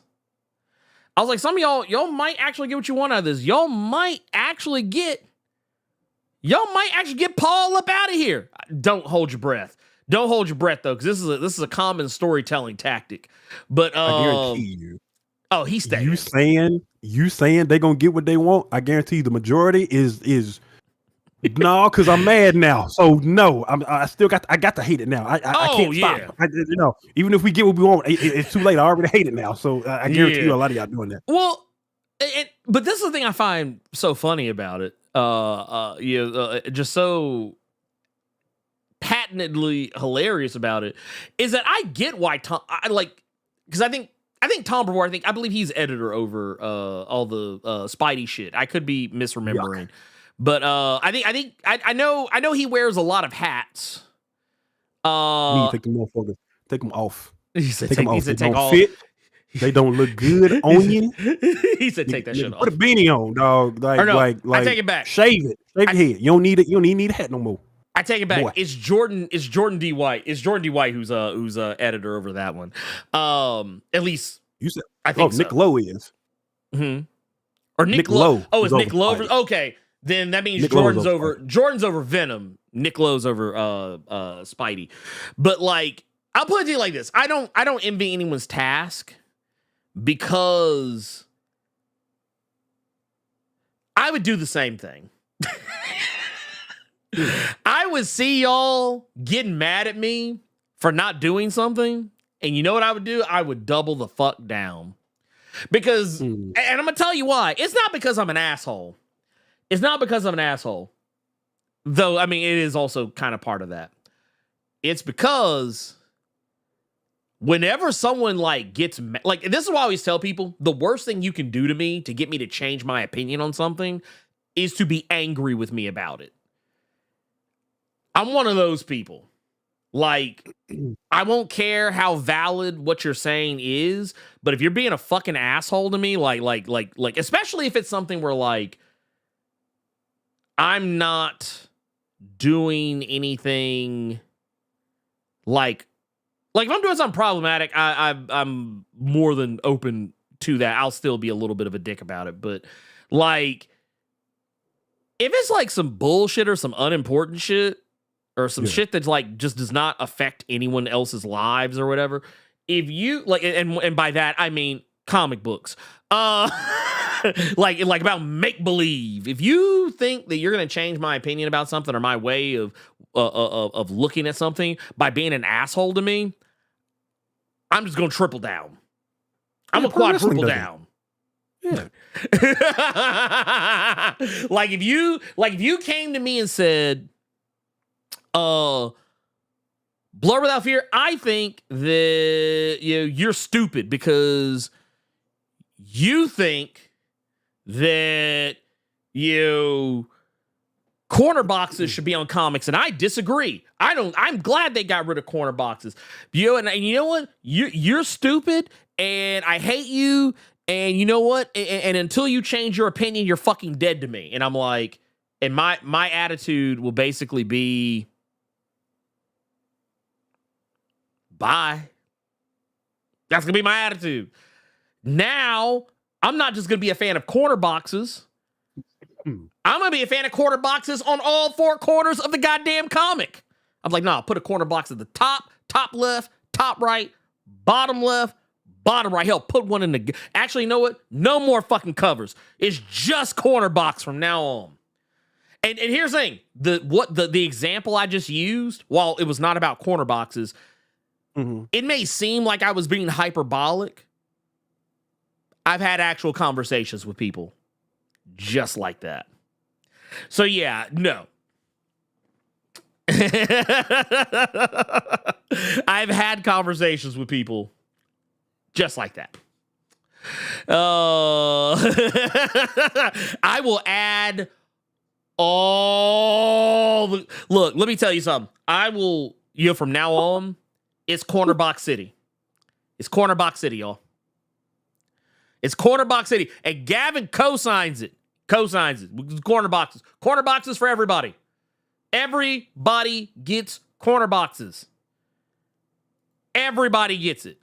Now that I've said all that, Carter, would you like to give some shit away?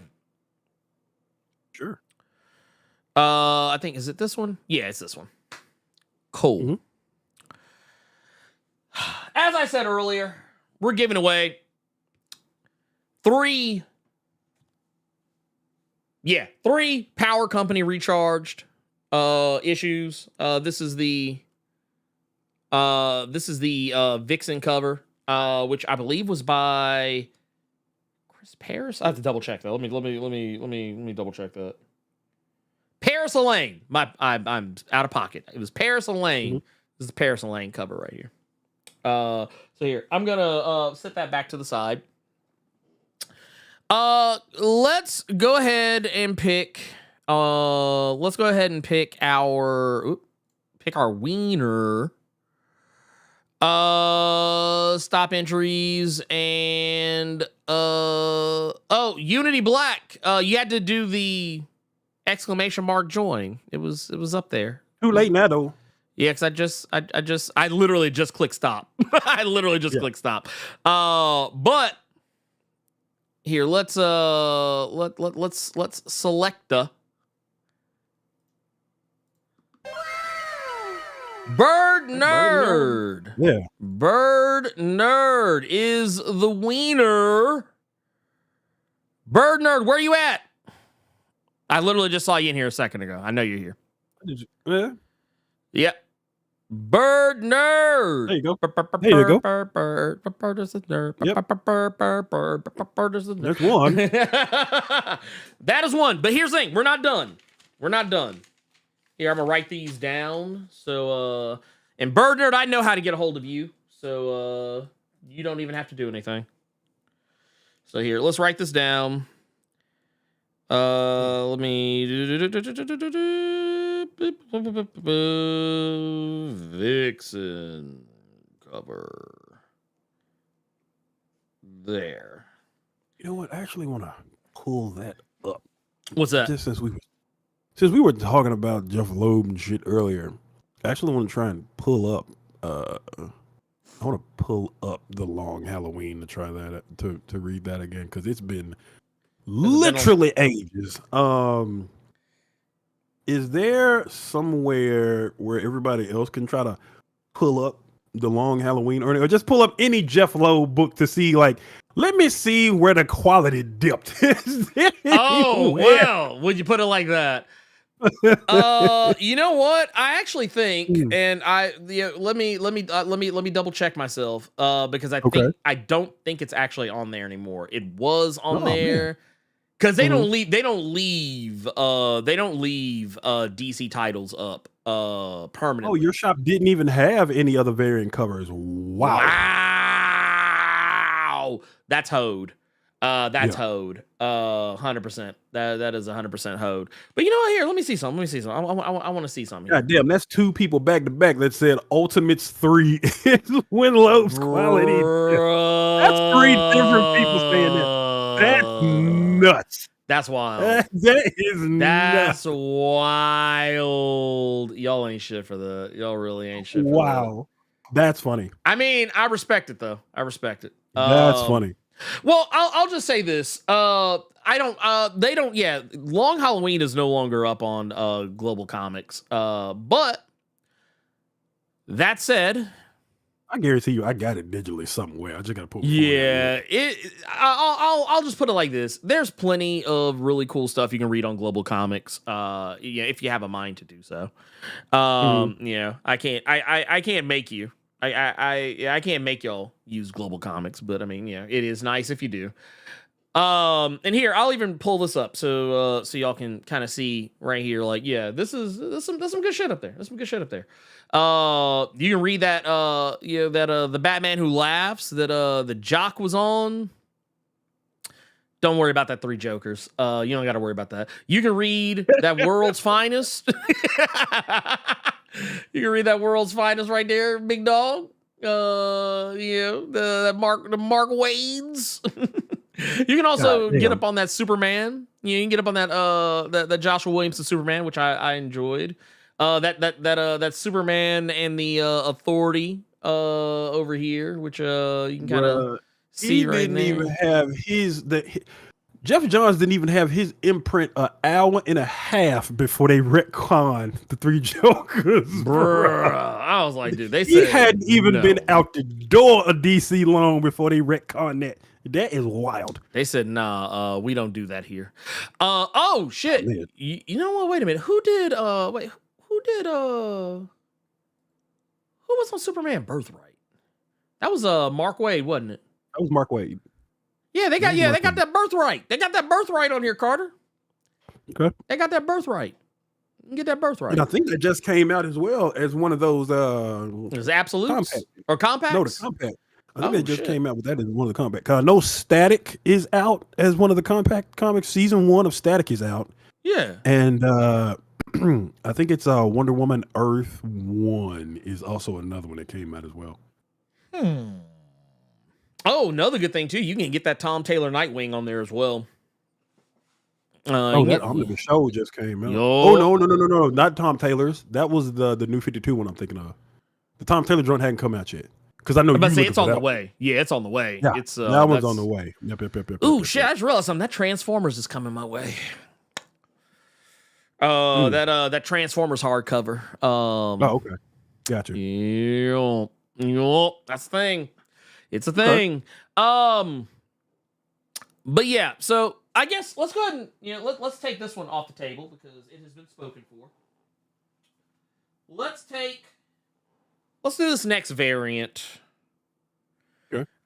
Here, before anyone starts trying to enter. Okay, there we go. All right. Okay. Now, I think we can get started. So, basically just, well, you guys know what to do. Type !join if you want to enter. That'll start getting you in. And this is going to be for this cover. This is the Josiah Power cover himself. Kind of got some graffiti vibes to it. Mm-hmm. And if I'm not mistaken, I think this. I'm trying to remember which. Okay, yeah, they had that motherfucker good and hit. This is the Ryan Benjamin joint. Okay. Yeah, this is the Ryan Benjamin cover right here. Which for those who know, Ryan Benjamin is a bad motherfucker. So just putting that out there. Ryan Benjamin, a bad mamma jamma. Okay. Bad mamma jamma. Let's get on to our next thing. Carter, have you heard about the latest, greatest, and most powerful new villain team that's going to be coming to the Marvel Comics universe? Yes, because when I heard the name, it made me go and play that Tupac Machiavelli album because he said Illuminati in that. Yes. So it made me go bump that immediately after I finished laughing. Yes. So you know what time it is. You know what time it is for the New Avengers. Which, by the way, in case no one knew this, the New Avengers. This book was originally called, and fuck it, I guess I should say spoilers for Thunderbolts. But shit, Marvel themselves spoiled it, so you ain't got to say it. I really ain't got to. Yeah, Marvel just spoiled. Like, look, the motherfucker said, "Fuck, I don't give a shit. Spoil that shit, bitch."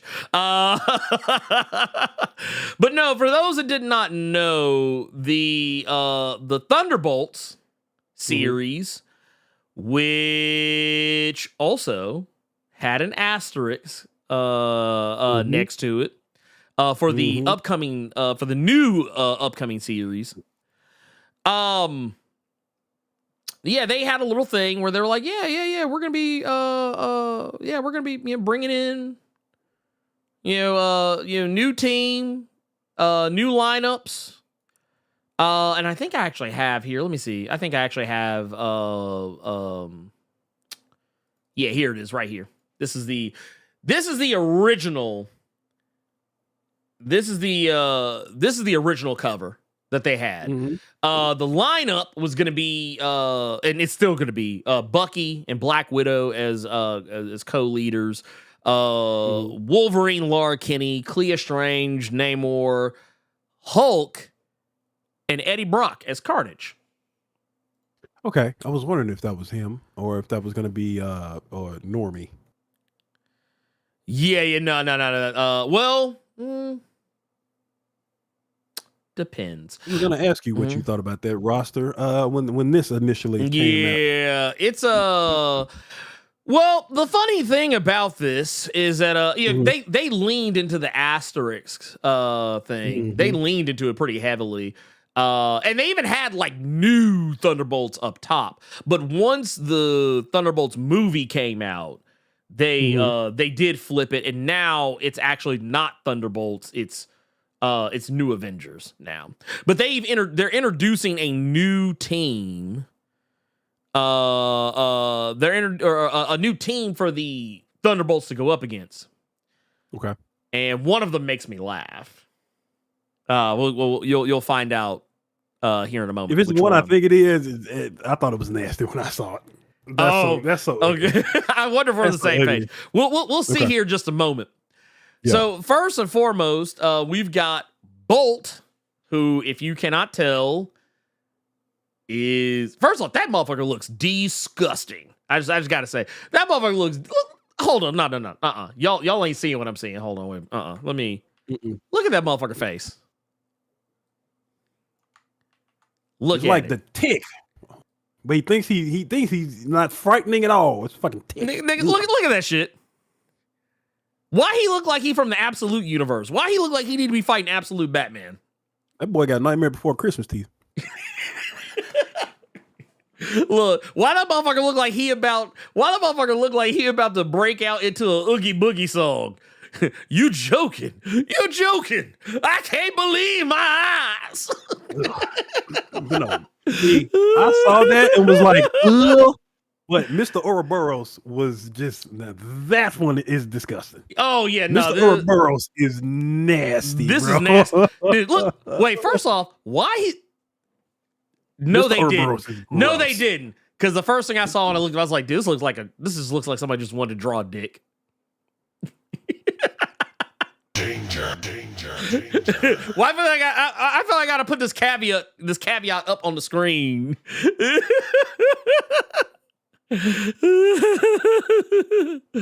Oh, goddamn. Why they do that? Mr. Ouroboros looks like an Earthworm Jim villain.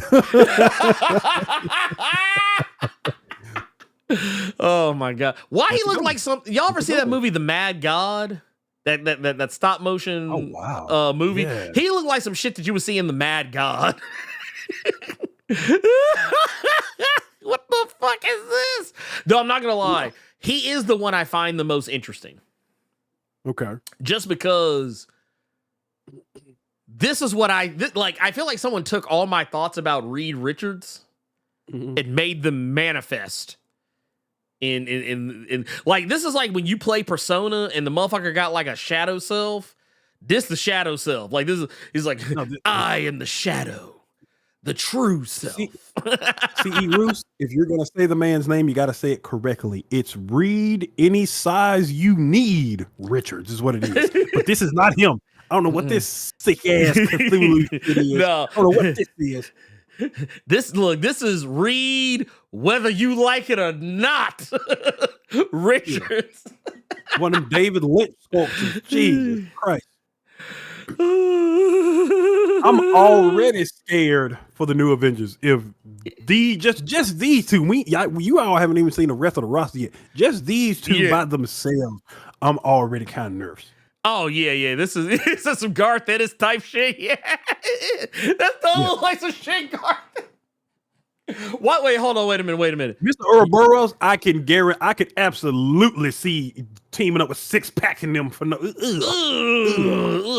Also, man, you know what I just thought about that? It finally hit me.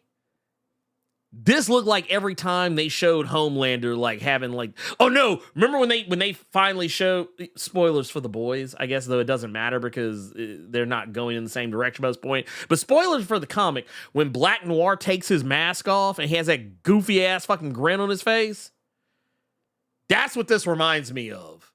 Too many people kept saying he looks like some shit off Courage the Cowardly Dog. So when you zoomed in on his face, I just kept hearing fantasy flan. That's all I heard, bro. Like, wee! I swear to God.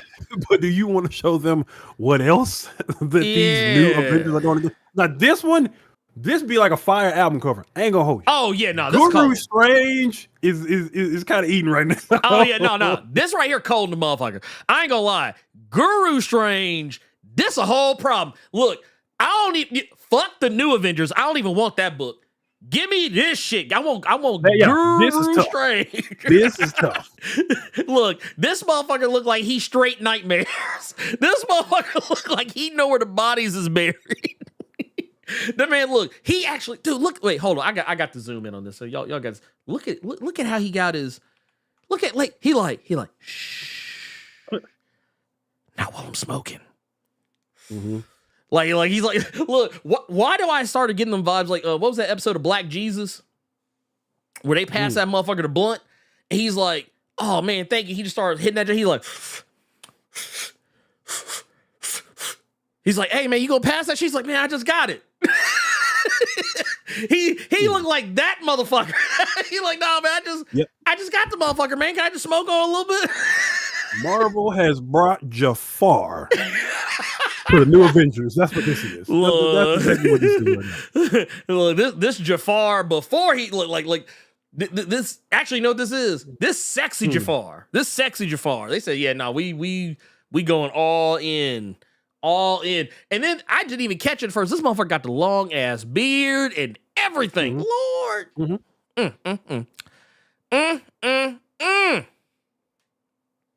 Shameful.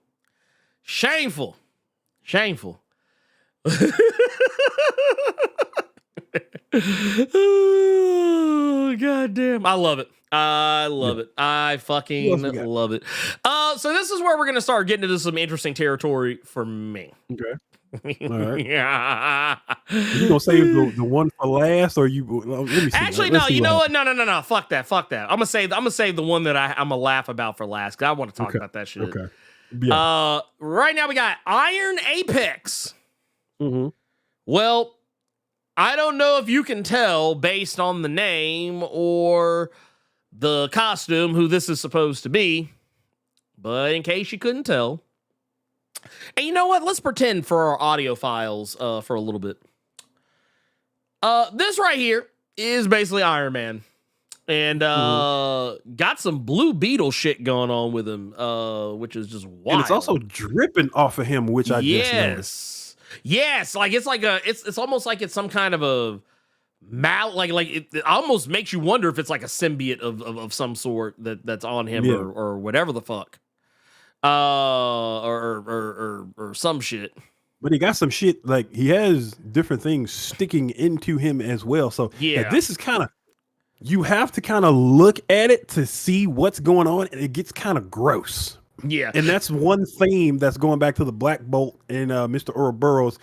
This one and Look at this Iron right here. Apex. Look at that right yeah, look there. kind of gross. Ooh, dude, that's nasty work. Like this the extremist you got at home.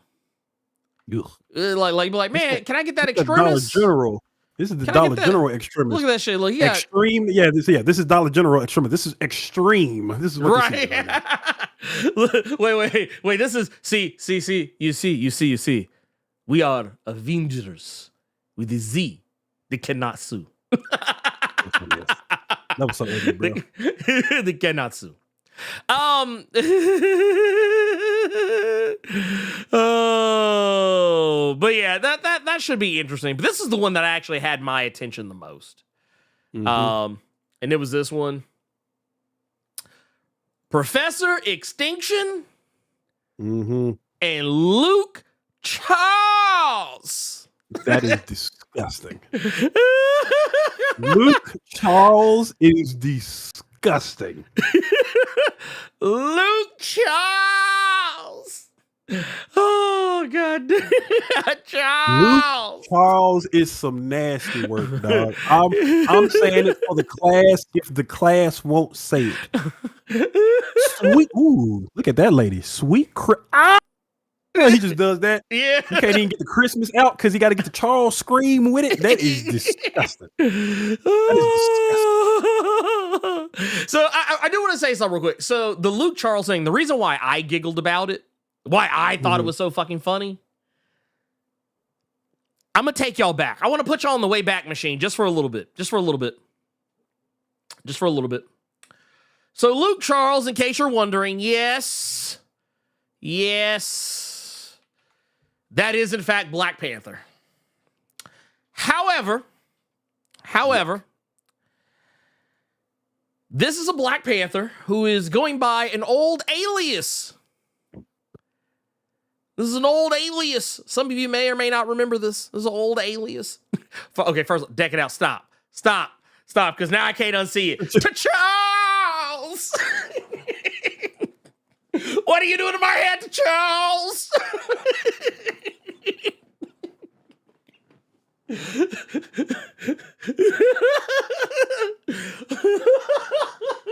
That was a good one. That was a good one. I'm trying not to laugh because my throat really hurts, but that was a good one. Oh my God. He deserves a free comic. That was a good one. Man, he really did. That was a good one. Look, you know what? I might have to get you. Look, you know what? I might have to just give you this one. I might just have to give you this one just on GP for that. Digging out. I might just have to give this one up to you. That was a good one. You know what? I almost have to.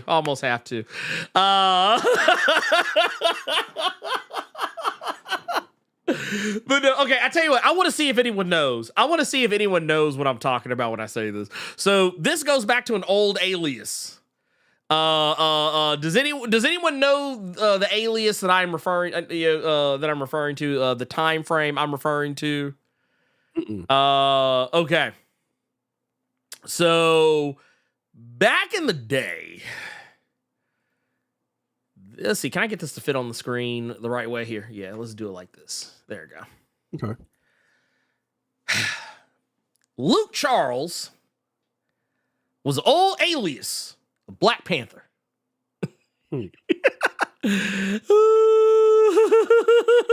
No, see, back then his name was Mr. Okonkwo. In Black Panther Man Without Fear. Also, dude, do you know they kind of slick brought in old girl from the girl that was in the diner? Really? The one that he was the closest to. Yeah. I just got to the issue where old boy that he was cool with caught it in front of them. Yeah. Mm-hmm. That lady was slick in Daredevil Born Again, but they completely changed her entire character. Oh wow. She was that lawyer that was thirsting after Matt. Oh shit. Yeah. Okay. Well, I'm not saying it is the same character, but they have the exact same fucking name. They have the exact same fucking name. Okay. It's like, and she has an accent, so it's kind of like I wonder because she's not the woman that was in the shop. I think she's like Slavic or something like that. She was something like that. Yeah, she was from from somewhere else. I forget what it was. It was like a Slavic type country. But yeah, I just thought that was a fucking hilarious thing that they did. Okay. But no, this was an old alias that T'Challa used to use, and it was one of those that used to sometimes come up as a joke, because I believe it came up during Ultimates, the Al Ewing Ultimates, because T'Challa was fucking with Carol Danvers about it, like war, gosh, with me, mild mannered Luke Charles.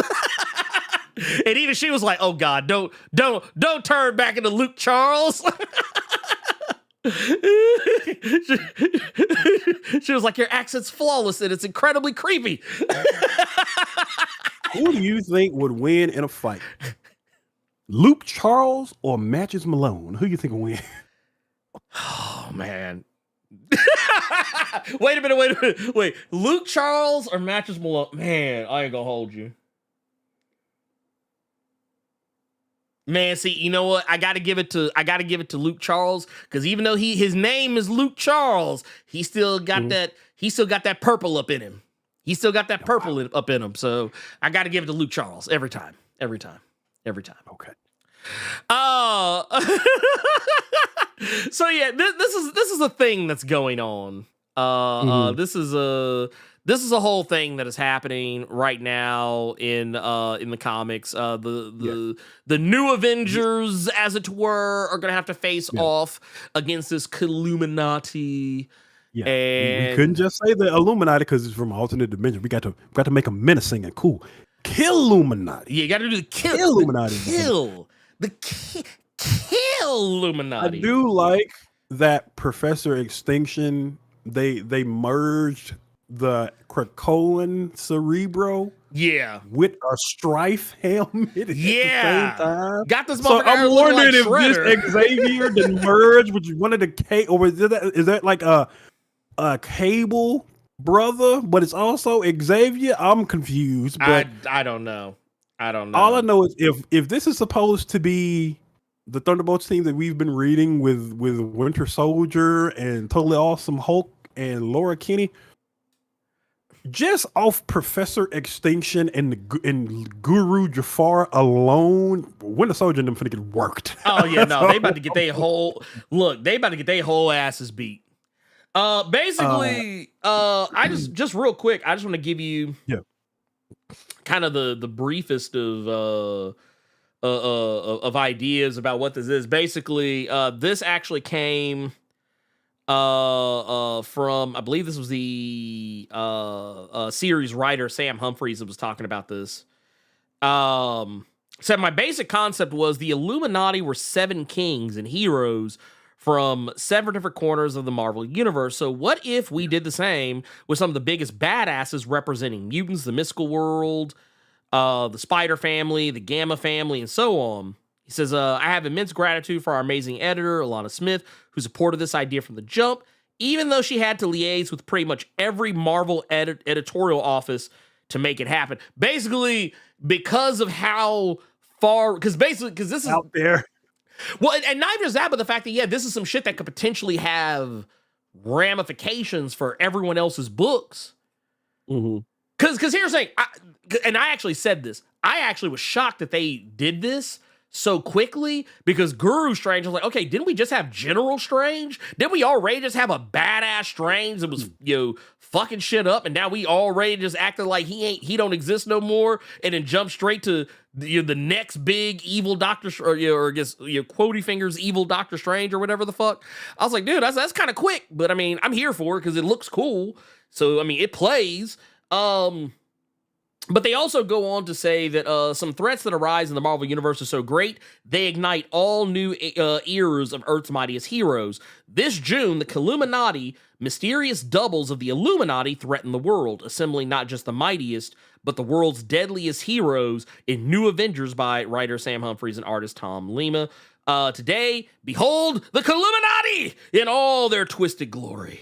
in new Illuminati variant covers that will be featured on the first 5 issues of this highly anticipated ongoing series. So yeah. With Sam Humphries on this book, it should be fun. Yes. I will say that part. I think Sam Humphries will have a lot of fun with these. It won't be your typical kind of thing, just because I've read a lot of Sam Humphries stuff, and that's the one thing that Sam Humphries can do. It's almost like Tom Taylor. They can really have fun with some shit that just should not work. Yeah. So I think I'm giving this book a chance just off the strength of Sam Humphries being able to do that, and I'm interested in seeing at least what Strange and Professor Extinction and Bolt, especially Mr. Ouroboros, I got to see what gross nasty. There's a reason they put these two sickos on the same cover, bro. Oh I'm God. terrified to see what's gonna happen if either of them get their hands on any woman on this new Avengers team. I am terrified. Mr. Ouroboros and Mr. Ouroboros could be interesting to see just from the Eddie Brock Carnage standpoint. So I'm hoping like one of these got to die at some point. So I'm hoping that Eddie and Carnage can make some kind of peace. And because one of these got to go. Well, here's the thing I thought was interesting, because there's something else they say here. Said the Illuminati are as unstoppable and ambitious as their original counterparts, only with their worst traits magnified and their hubris unchecked. And if the new Avengers don't learn how to work together, these demented doubles will quickly have the world in their grasp. So something I want to add in here. So this also kind of smacks of Axis vibes. Like not saying it will be Axis, but just like it's like, okay, so their hubris and their worst traits, unchecked. I'm sitting here thinking about you thinking like they're getting inverted. Okay, it's not like, not to say that the characters are getting inverted, but just like the way they're gonna act, it's gonna be like the characters that were inverted, like kind of like when we had like Superior, Iron Man, Superior Iron Man and and all that shit, like how they were just Havoc was like like everybody was like flipped. I'm so happy you said that. Okay, stay right there. I got some for your ass. The one name that this shit has bugged me for so many years about Axis. He said the name Havoc. Yep. Havoc was one of the main ones that got inverted. That became a little bit of a plot point, but not really in Uncanny Avengers. They never fixed him. They just stopped talking about it. He never got switched back. Never, because I read damn near every book that had Havoc in it. They just stopped talking about it, and it just kept on moving. Everybody else who was inverted got something. Iron Man got something. Sabretooth got something. Carnage died, so you could just do whatever you wanted with him. Luke Cage got flipped back.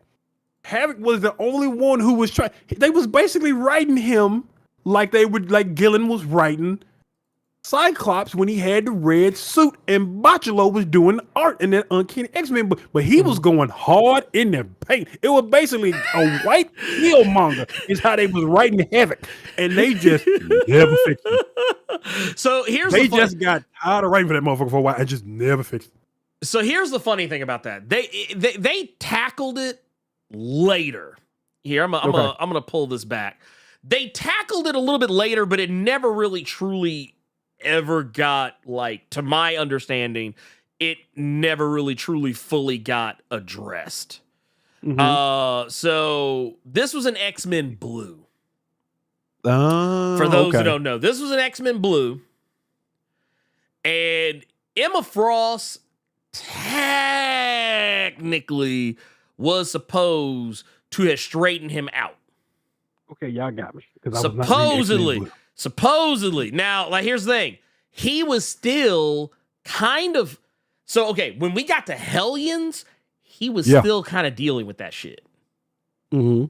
Like, they kind of implied in Hellions that he was fixed, but not all the way.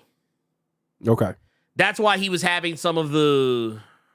Y'all got me. Y'all see, you Yeah, say yourself. yeah. Good one. Now, but no, I applaud that. I applaud that because I was not reading that book because that was when they were doing too many X books as well. It was gold, blue, red, and it was another one. Yeah. So oh, yeah. So yeah. It was gold, blue, and red, and then they. And I think there was oh god, I think there was an astonishing. One that had Old Man Logan. Yep, there was an astonishing. There was astonishing X-Men and god, extraordinary. I think it was extraordinary because Old Man Logan was on one team, and then there was another team that Rosenberg was writing. Yeah, it was kind of in and all around that time. So basically, in this issue, this was X-Men Blue number 28. It's in that issue where she says she inverted the motherfucker. She said she fixed him. She said she fixed him. Because like you can see here on this page, you get to the very bottom of it, you see it says, hey, I'll miss you, Alex. I'll miss the possibilities. I'll miss the idea of what we could have accomplished together, but I'm inverting you now. Like basically, she's like, yeah, I'm flipping your shit. I'm putting you back to how you was before Axis. Yes, there was an X-Men Black for a second. There was. It was a series of one-shots. Yes, it was. It was a series of one-shots because it was like it wasn't like blue, red, and gold. It was its own thing. It was its own thing. It was like because each issue didn't have. It was a different character. Yeah, it was a different character, and while it was a little bit of crosstalk, they really didn't have shit to do with each other. And honestly, a lot of the storylines they were setting up didn't fucking matter because because the whole thing with Emma Frost, because that was the thing. So Emma Frost, they kind of slick tried to show how Sebastian Shaw, or no, they did actually technically did have a little bit of something to do with something. It kind of showed how Emma Frost got to the position that she was in to basically be in charge of because there was a time where she was the Black Queen. Or I think she might have even been calling herself the Black King at the time. But they were showing that issue kind of showed you how that happened. All the other issues didn't have shit to do with shit. Yeah, Magneto didn't have shit to do with shit. Juggernaut didn't have shit to do with shit. Nope, Mojo, nothing. Because I think that was there was a Mystique book too, wasn't there? Yeah, there was a Mystique. Yep. Because I didn't pick that one up because I was already reading. I had finished Cullen Bunn's Uncanny X-Men, where she was in. Because that was how Sabretooth got flipped back because he gave his soul up for their son. But yeah, I remember that because they went to hell and he gave it up. Which and then it turns out didn't really fix anything because Great Kree came back and was worse. But I like that coupling too of Victor Creed and Monet. That was cool. That was actually good times. Cool. That was actually good times. I like that book for that.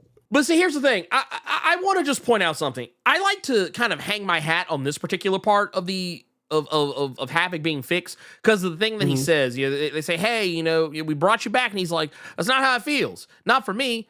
I know all the things I was doing. I know they were wrong. Like that's why when you got to Hellions, he was still fucked up. Yeah. He had the nasty scar on his face. They have an Uncanny Avengers. I remember that. And that's what I remember of it. But the thing is, it was addressed, but I feel like it was never really like truly fully fixed. Even though they kind of tried to say it here, they brought that shit right the fuck back. Okay. They brought that shit right the fuck back in Hellions. That was a very outlandish time in them X-Books. You remember the little kids? And that was the funny part. The antagonist for Wolverine and the X-Men was some little badass kids that had just ran the Hellfire Club. You remember that shit? Yeah. Oh, God. It was something. What was their fucking name? It was the Hominus Verendi. Because they were basically they were the new Hellfire Club. And then they got brought back for the Krakoan era in Marauders, and the motherfuckers just got disappeared. The motherfuckers got, because one of them, the little white girl, she got put in witness protection. She got put in witness, because they actually tried to redeem her little funky ass. And then the little black boy and the rest of the motherfuckers, I ain't seen them motherfuckers since. But all that said, yes, I'm interested. You have my attention. I was gonna check out New Thunderbolts regardless, just because I like the lineup. Actually, even though it doesn't really have as much brand synergy with the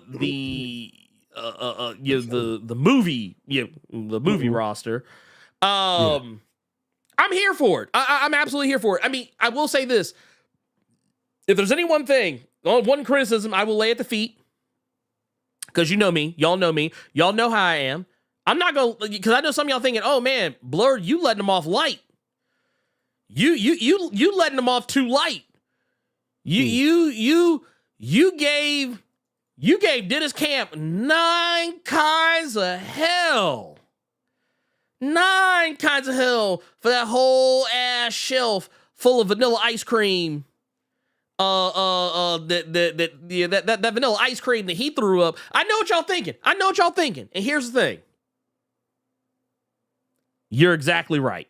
You are 10 million % right. As a matter of fact, here, I'm just for that. Exactly. That's exactly right. This team is as white. This team is as white as the walls in a new house. This team, there are 42 shades of the color white. This one is bone. Okay? This is bone white. This is whole milk, eggshell, Navajo white. White! The only color on this team is Hulk, and that's only because he's green. What about Namor? Who is that behind Laura Kinney? Who is that? That's Clea. I see the arm. That's Clea. Yeah, that's Clea. Okay. Yeah, that's Clea. Okay. White woman. White woman. That is Charlize Theron right there, let me tell you. So we got ScarJo, we got Sebastian. So wait, hold on, wait. This is what we got. Okay, so wait, you full of shit there. Because it's two Asian people on the team, and you got Namor. Man, we all know that Namor passing. We all know. No, but I'm saying, you just said Scarlett Johansson. She was just in Ghost in the Shell as an Asian woman, so you got her and Amadeus Cho right there. Oh, my bad. Right there. Oh, I'm sorry. So let me be clear here. So we got the major Motoko Kusanagi. We also got the apprentice right here. You know what? I'll give y'all some credit, because Daphne King, well, you technically, she is Spaniard, but she white. Let's go ahead and keep it a buck. Spaniards ain't nothing but some more white folks. We got South Africa's own Charlize Theron. We got the Atomic Blonde in the building. We also got Mobland's finest fixer, Harry D'Souza, in the Carnage suit. You know what? Somebody just asked this question in the chat, and they don't say it in the release. What's that? Are we sure that's Amadeus Cho? Because Bruce is rocking the long hair right now, and in the stuff that they released for it, they say Bucky Barnes, Black Widow, Hulk, Namor, Wolverine, and they specify it's Laura Kinney Wolverine, and they specify that Carnage is Eddie Brock. So that might not be Braun. That might be Bruce. No, I think it's Bruce, because right now Amadeus does not go by the name Hulk anymore.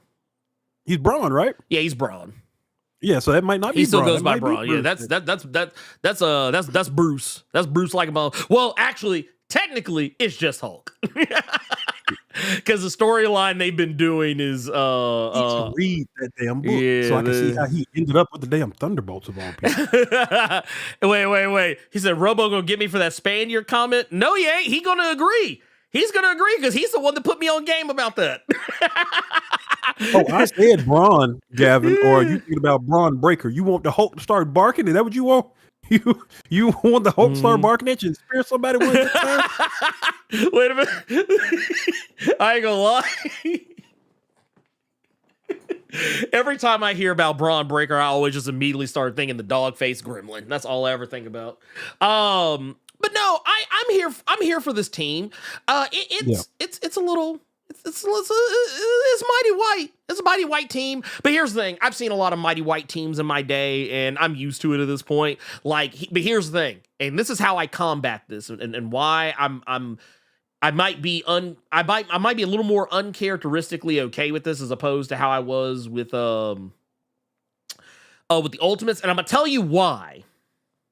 The reason why I gave Dennis Camp so much shit is because, and I don't blame Dennis for this because he doesn't get to choose the marketing. I blame Marvel marketing for this. It's just that it kind of seemed like Dennis was catching the smoke for it.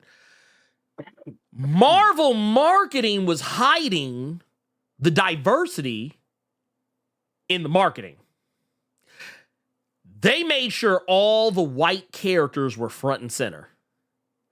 All of their white characters were front and center for the marketing. And anyone who thinks that I'm lying, I'm telling you, I'm not. If I'm lying, I'm flying, and my feet ain't left the goddamn ground, okay? But this was the initial pitch right here. Look at this. White. Well, you can't see his face, but you know that's Tony Stark. That's white. That's Reed Richards. White. Giant Man. White.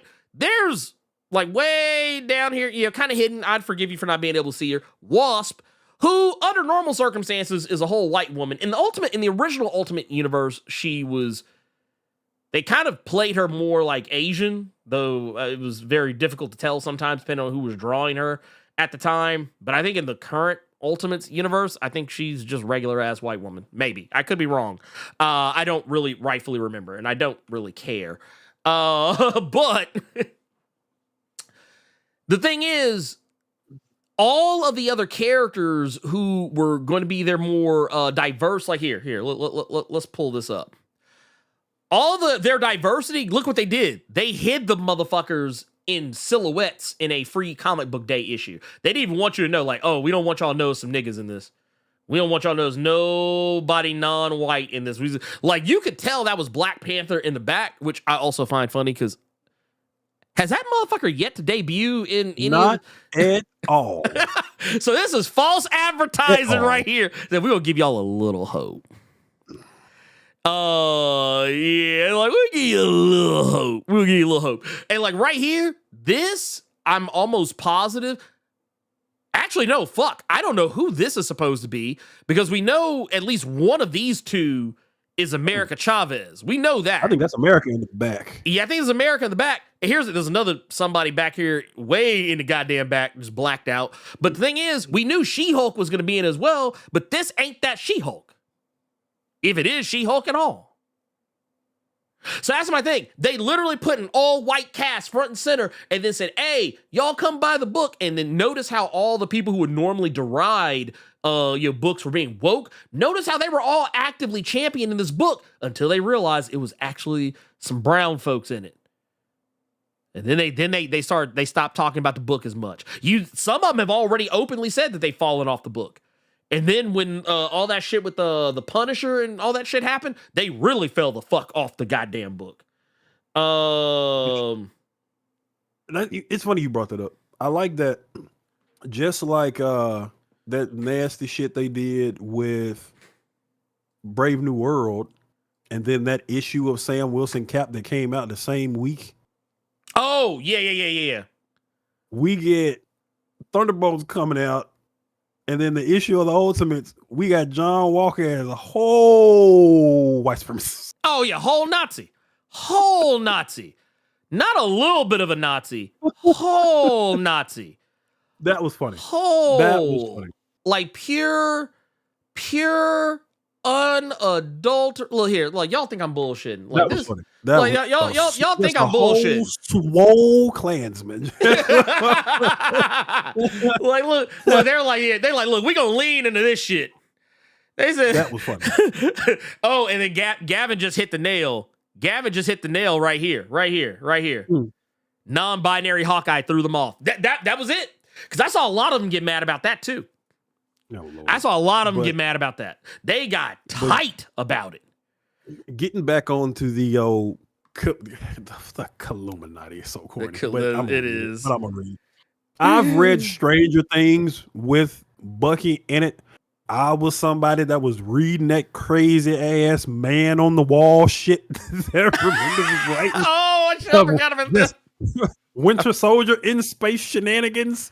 because apparently that's what Nick Fury be doing between books and movies. He's just in space scrapping. I read that strange ass book. So him coming back down to Earth with Carnage and Hulk and Laura Kinney and Ghost in the Shell and Namor.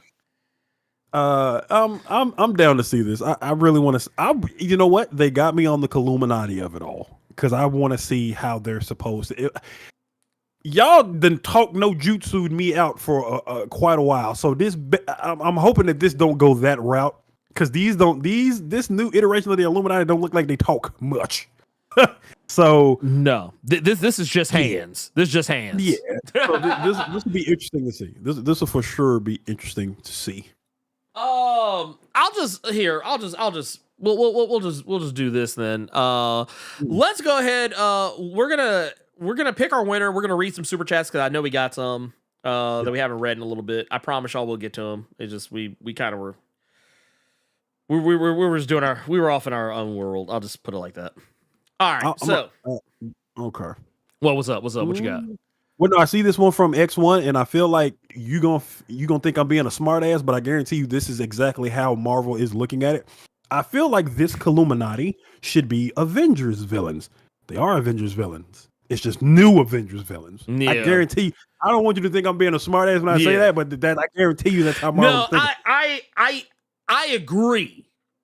Mm-hmm. Like, I agree with the assessment. Like, yes, this should have been, like, instead of making new variants. I know what you meant, but I'm just saying, I guarantee you that's how they're looking at. Well, I mean, it is. These are the new Avengers, and I guarantee you that's how they're looking at it, which is nasty. Like, you could even take, like, some old Avengers characters, like characters that haven't been Avengers in a while. Because trust me, there's plenty of Avengers who could break bad right this second. I'd be willing to do it, but I'll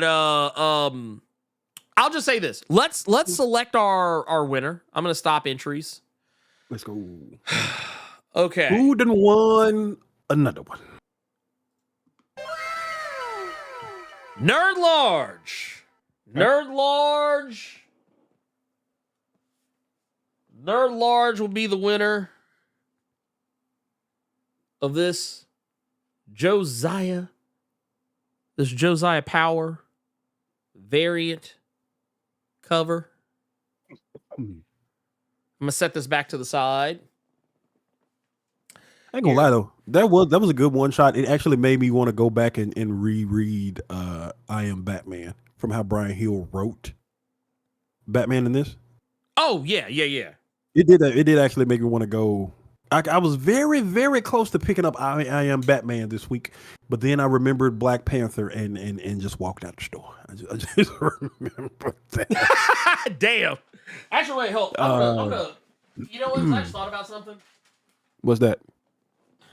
I am actually going to be a man of my word. Let me see if I can find it. Because I actually do have more, I think. Yep, I sure fuck do. It was buried at the bottom. Ooh, Gavin, I'm happy you said it because I almost said Bird Nerd Large. I'm about to be on some Pepe Sylvia shit. I ain't gonna hold you. When I saw Nerd Large, I almost said, didn't he just win earlier? And I caught myself. Nah. So yeah. So here I'm right there with you. So here's what I'm gonna do. I'm actually gonna honor what I said earlier.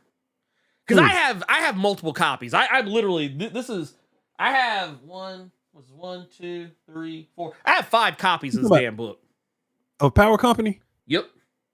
Now, if he could do that, y'all should not have no goddamn excuse. Y'all spend y'all money on crazy shit anyway. Yeah. Big dog. That's all. Yeah, this is that another Sanford Green variant? Nah, it's just the one. I have two cover. I don't like your tone when you said it, because that tone sounded so much like, no, nigga, that's mine. That's what that tone sounded like. Nah, that belonged to me. So yeah, I am still gonna give away this cover because I actually do have 2 copies of this one. So yeah, I'll give away my cover A on that one. Okay.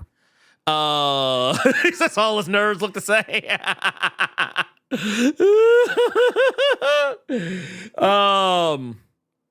So yeah, and then here, what I'm gonna do. So Nerd Large, I'm gonna get a hold of you because I know how to get a hold of you. So you don't have to. I don't even think you got to really worry about that. Because I believe because truth be told, I think both Bird Nerd and Nerd Large are both in the Discord. So Okay. y'all, they will be easy for. And I think Deck It Out. I think Deck It Out. Are you in the? I think Deck It Out's in the Discord as well, I believe. So it'll like I know how to find all y'all motherfuckers. Base. That's the long and short of it. I know how to get a hold of y'all. You want me to go ahead and get the questions? Yeah. Well, first let me finally I do actually here. Where are we at on? I tell you what. Yeah, we actually do. Yeah, we're gonna get to questions and everything. What I'm gonna do while we're doing that. We're gonna I'm gonna reset the queue. Yep. Here. Reset queue. Did it do it? Yep, it reset the queue. So now this time we're gonna be giving away the cover A. Cover A is what's on offer right now. And basically what I'm gonna do, I'm gonna you can enter now. Enter now. Enter now. You can enter now. You can enter for the last one too. It's just that, but y'all can enter now. Enter now, please. None of you sicko Bird Nerd Large, I better not see y'all name nowhere on this list. I will actually pay. I will pay an old woman from Wendy's to put a baked potato in your gear shift. So don't do that. Don't do that. Not the baked potato. Not the baked potato. I will put it in the gas tank and on the gear shift. So when you grab, what is this? Ugh, yeah. They'll be like, oh shit. Well, here, let's get these super chats that we got. We got one here. We got a 1999 super chat from Barrington Edwards. Says, peace, good brothers. Love the innovations and constant elevation. Sorry I'm not always visibly active. I'm out here spreading the word like John the Baptist. Mad love, Blerd Co. Hey, no, first and foremost, I already know you be out here, so you ain't even got to do nothing. You handle yo's. That's what's important. That's what's important. You are probably one of those ones I have seen on Reddit. Because I saw this recently and I meant to tell you about it. Oh, what's up? Comic YouTubers. Uh-huh. It was somebody that posted in our comic books. They want to know other channels to watch. And I typed ours in because I kept scrolling and I kept seeing Rob and I kept seeing Sal. And then sure as shit, it it wasn't Blerd Without Fear. It was several people saying Blerd Cave. Because I think they think the whole channel is called Blerd Cave. Oh, you know what? And I even thought about that at one time. Blerd Cave, Saturdays at so-and-so this time. Like, those two are a fucking riot. I've never been referred to as a riot. So thank you for whoever. I'll take it. I'll take it. I mean, look, as long as they recommend the channel, I mean, I'm good for it. Yeah. I'm good for it.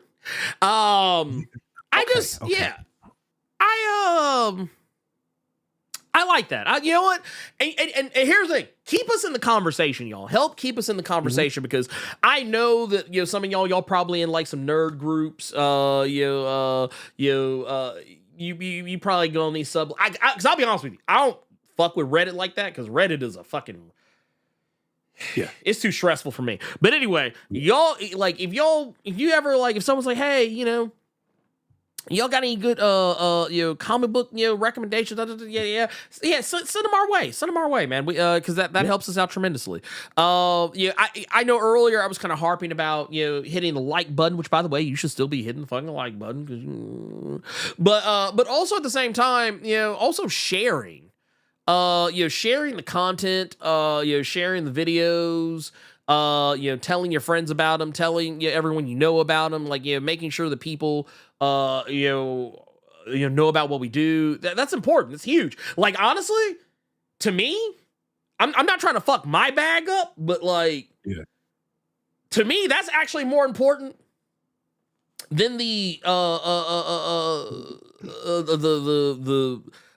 monetary compensation. Because I mean, you're helping put more eyes on us. That shit's like I always tell people that shit's fucking invaluable because for one, it don't cost you shit, but for two, it really fucking helps. Like I cannot stress enough how much that helps. So yeah, please and thank you. One day y'all gonna walk into a comic shop and see the show on a screen like they used to do games at comic shop. Well, number one, I don't know any comic shops that just got a TV just in there playing shit. That's number one. Not on One Comics does that shit.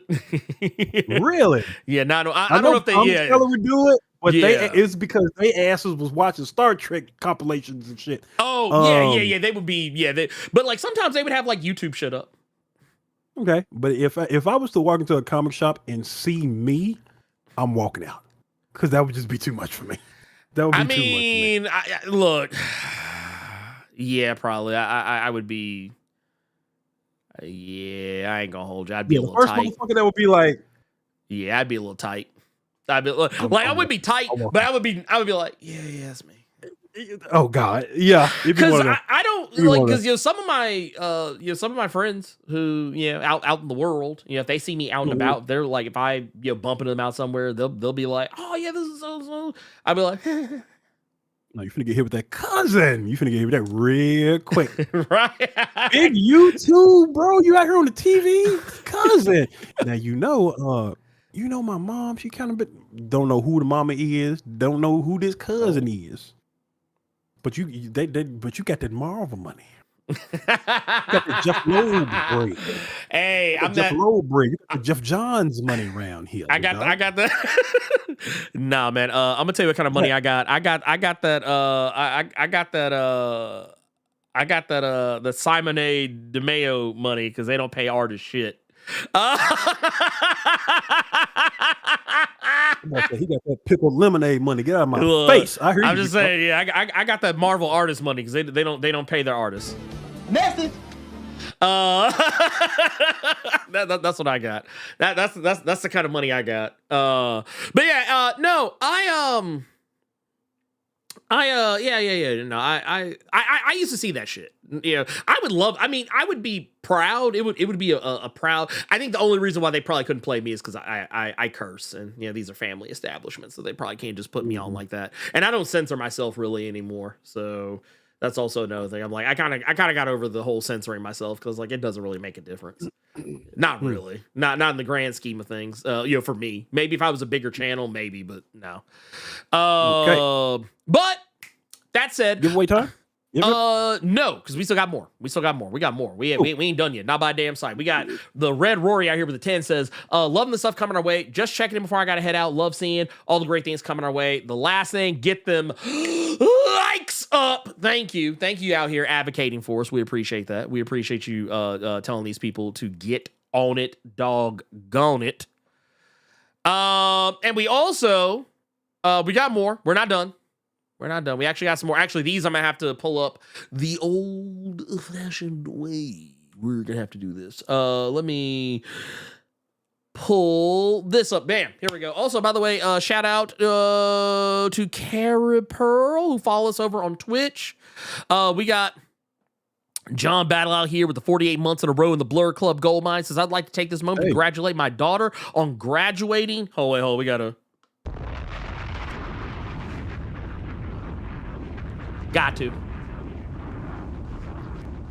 Got to. Graduating college this week and turning 22 yesterday and sharing this moment here. Thanks. Hey, look. First off, congratulations to your daughter. Absolutely. Dude, that is no small achievement. Look, man, that is some shit to be proud of, okay? Good round of applause. I'm gonna keep it a buck with you, John Battle. Who graduated college and had a birthday. Whatever you do when you congratulate her, don't say it too loud because I guarantee you her head is thumping from that hangover that she had because I know she bawled out. You can't graduate college and have your birthday the same goddamn week.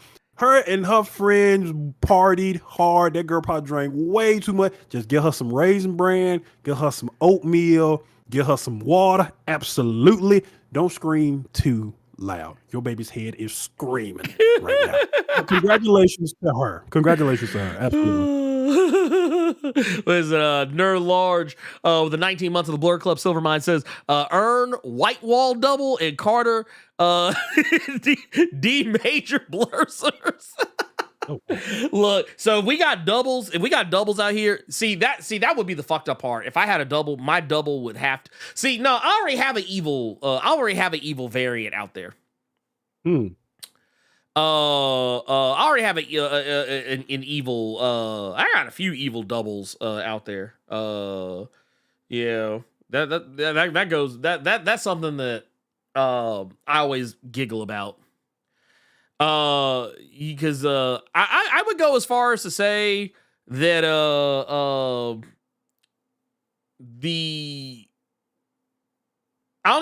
almost don't even want to give him that much credit. But like my evil variant, y'all seen that motherfucker out there.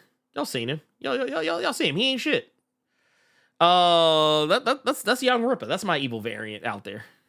Oh, I thought you were gonna say it was the fucking the dude that did all the Daredevil shit, and he's basically just copying your shit for his channel, saying he's trying to be like you and shit. The one you called out on Threads, Blerd something. Oh yeah, no. That okay, no, not even like close. Clearly grifting for the average. Oh okay. well, yeah, well no, that's I don't even rate that.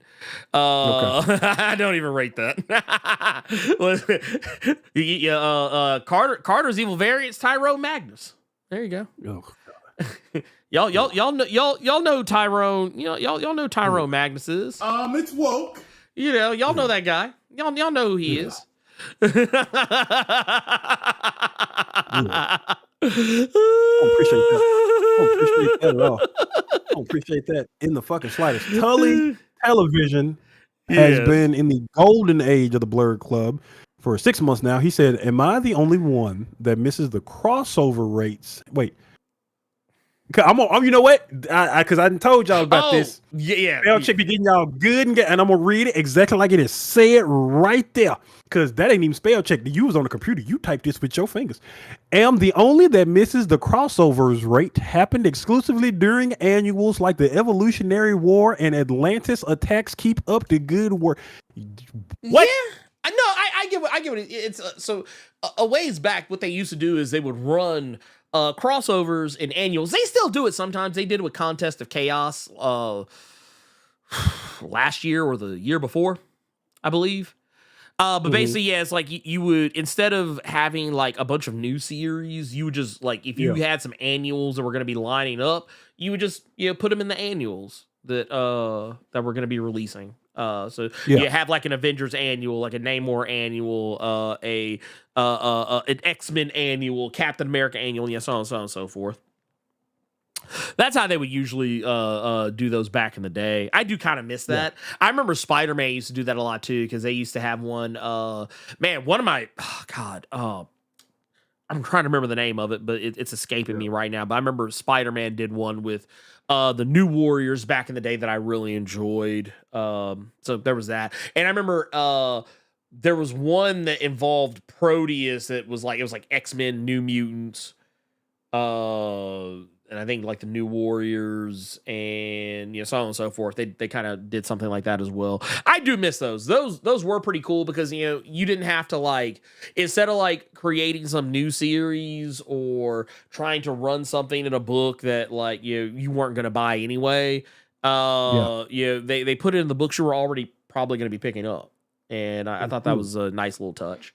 And then last we got Gearless Mo, the director of S.H.I.E.L.D. returns with the 1999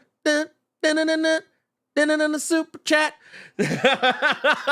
Talking about said titanium white. That's what Thunderbolt's team is. That's titanium white.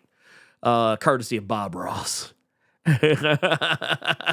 Magnus Presents is nasty work. Look at you done fucking started. Look at you done fucking started, man. What you started? We going to question because we got two. This mother, that's nasty. Y'all don't know how much I don't like that ugly dude. Qdoma. Wait a minute. I like this one. Ripper without brains. No, wait, the Ripper without comics. That's what that is, because that motherfucker does not read them. He can make them, but he don't read them. But carry on. Blerd and Carter. I hope you're having a most excellent day without any drama. There's a Korean TV show I've been watching on Netflix. It's called Hellbound. It kind of plays with the idea of what if God was just evil. Have you heard of it? I have not heard of it, but I have seen something where God was just evil. It was last season of Supernatural. He was an asshole. So Hellbound is a show that I am familiar with. They had a second season. I haven't watched the second season yet.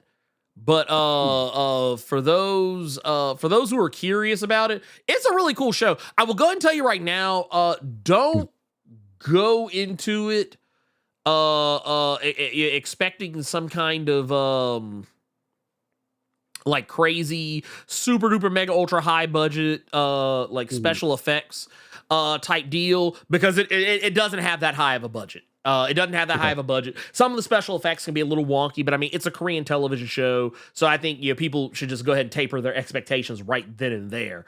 But it is one of my favorite Korean TV shows. That there's another TV show called Uncanny Counter, which I really like as well. Which is about these people who it's. Man, I'm not gonna hold you. It's almost kind of like if you took like Yu Yu Hakusho and Jujutsu Kaisen, but made it like a live action Korean show, but without as much of the bombast and effects. And there's also one called Moving, which is basically X-Men in Korea. Okay. Which I also highly recommend. But yes, Hellbound is great. And I highly recommend. I will also say it is a little slow starting. Like it starts off with a big like set piece, but then like it kind of dives back more to the characterizations. So I will say, like, if you're someone who, kind of like if your eyes glaze over, people start talking too much, I will go ahead and tell you right now, this is one of those shows where that can happen. But like, it's because they're really taking you down a journey of the staircase with a lot of the characters. So you're going to, like, by the time you get to the to the end of an episode, you are going to feel like you're invested, if you will allow yourself to be. That said, yes, sir. Last question here. Last question here from Discord. Trap got Thanos saying, "Good evening, you guys." Ooh, okay. This is totally an Ernie question. What does Star Wars comics have to do to become a top property again in terms of sales and hype? A new #1 just launched for the main Star Wars series, and I feel like nobody is talking about it, which is crazy if you think about the 2015 series selling 1 million copies. Should they put more higher profile creators like Hickman or Pepe Larraz, or maybe explore an entirely new era that film or books haven't covered? I don't think the quality is an issue, but sales don't seem to reflect that. Yeah, I'm guilty as charged. I'm guilty as charged. I haven't talked about it either because I haven't really looked into it. I knew it was coming out. I feel like honestly, I feel like that it should be for me, nobody else but me. But like, it's one of those things. What they're doing right now, they're just. I want to see something real quick. Just for my own edification, I want to double check something here. So we just said new Star Wars #1. I want to look at the creative team on this, and I want to see what's what, because the creative team is Alex Segura and Phil Noto. Okay, so I'm gonna tell you where I'm at on this. I like Phil Noto on art, but ever so often, Phil Noto will turn in some. Okay, I'm happy. And I want to make it clear, not saying anything bad. It's just like I sometimes feel like Phil Noto's style. It depends on what he's doing. I feel like it depends on what Phil Noto's doing, because I'm not gonna sit here and tell you Phil Noto's a bad artist. He's a fantastic artist. No. But like, yeah, there have been some issues of some things that I have read where he's provided art where I'm like, man, this looks cold. And then there'll be parts where it's kind of like, But I think it also has to do with having Star Wars. Yeah. Like honestly, for me, art can be one thing, but it's gonna be where it comes down to with the writer. Now, Alex Segura has written a lot of Star Wars shit. So like I feel like this is kind of an odd thing for them not to promote this as any better than what they are. Because to my understanding, the last big thing Star Wars did before they switched all this other stuff around, it was the Battle of Jakku, which I believe I don't know. I might be out of pocket, but I do remember Alex being over that. And I'm trying to remember what else. God, I'm trying to remember. I know they did Spider-Verse stuff. I'm trying to remember anything else. Spider Society. I believe Spider Society was another one. I do think you should get like some of your big guns. I do think you should get your big guns out there. But yeah, I feel like, man, I don't know. Maybe Marvel stopped giving a fuck about Star Wars. Maybe because I don't feel like they're promoting it. I could be wrong. I'm happy to be wrong, but I feel like they're not promoting it. And also they did just reach probably one of the more problematic times right now because they're past all the original trilogy shit. Okay. They're past that shit now. Like we are dead ass into the sequel trilogy. Like we're in sequel trilogy Mandalorian time frame, which I mean can be both good and bad for a lot of people. But I do think there is something to be said for maybe I know I just saw somebody say something about rebooting, but here's the thing. I don't even think you should reboot because you're just gonna muddy the waters there because these books are canon. These books are considered canon stories. So if you reboot, then we just be reheating leftovers. Now you could make an argument for going back to the very, very, very beginning, like talking about going to like the like maybe going into like prequel range or going into like Old Republic territory. But the problem you're going to run into there is that they've technically already done that.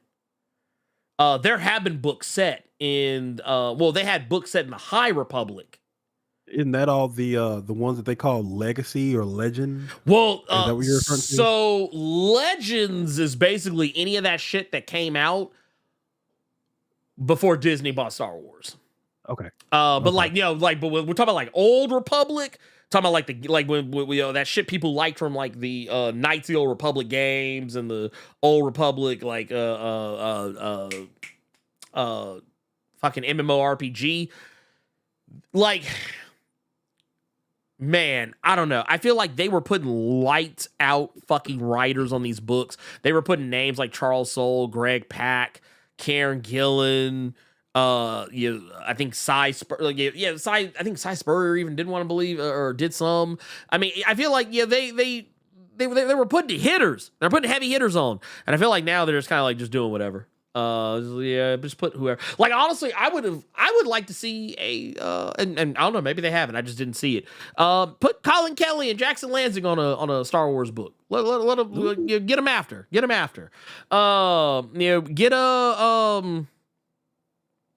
some of these other people out there. I would love to see an Evel Ewing Star Wars book. Yeah. Let her do something with Son of Starros. Okay. Yeah, because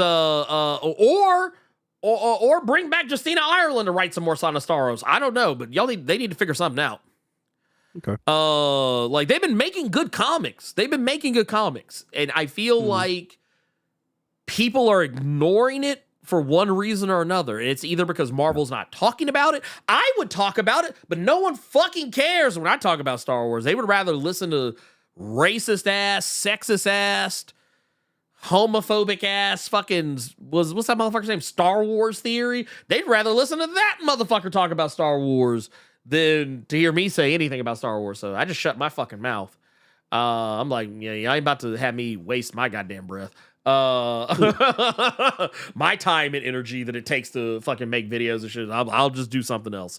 I'll probably talk about it on the best comics this week coming up. But I actually slick forgot the Star Wars book had relaunched. So Marvel clearly did a terrible job of marketing it. So yeah, there you go. That's all I got to say about that. I'm not saying that out loud. Did you have any questions already saved up? You know what? Ugh.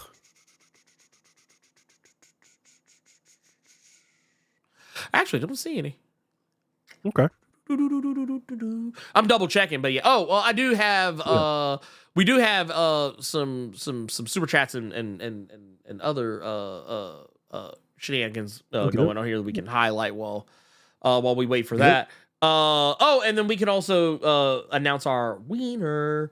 We got Paris Yule out here with the 5 gifted. Appreciate that.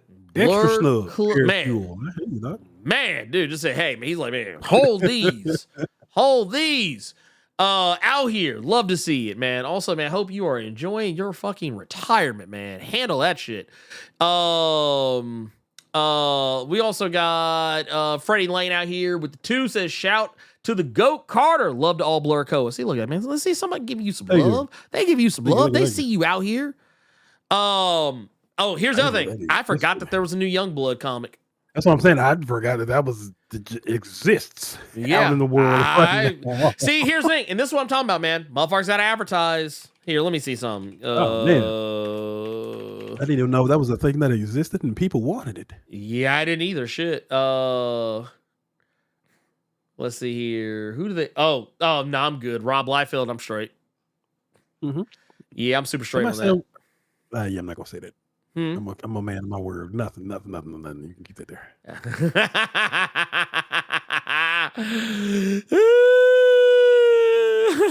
That was my question. Are we really asking for fucking Youngblood? But hey, you do what you do. Here's like, I used to like Youngblood as a comic, but as I got older, I was just like, yeah, okay, that's the thing. Like, there's parts of Youngblood that I still like, but man, that was an edgelord ass fucking comic. Oh my god, that book! Like, I tried to go back and reread it recently. I was like, ooh,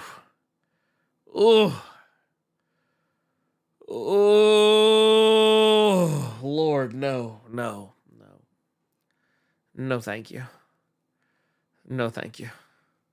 What said the edge is dull now. Jesus. Yeah, man, dude, not just dull. That shit, you would need a tetanus shot. What super chats did you say you saw? Oh no, I've already addressed them. I already addressed them. Let's see here.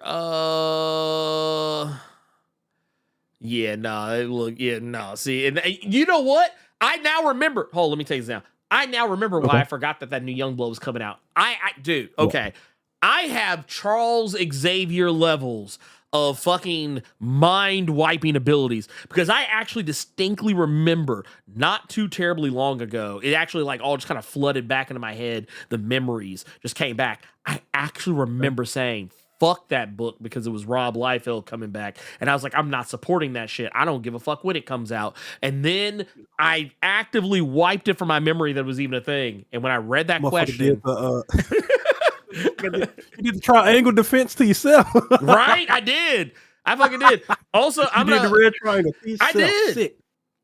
Dude, and you know what? I'm actually going to highlight some here, because infamous Mike Manhattan just said it and kind of beat me to the punch on that one. But because of that, I'm going to co-sign.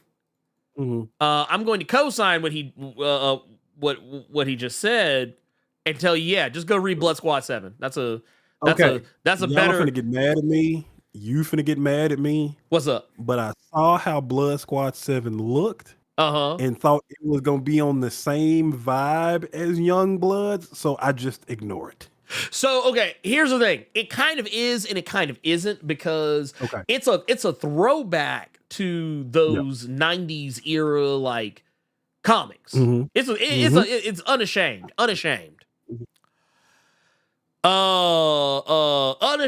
Unfucking shamed. However, it's good.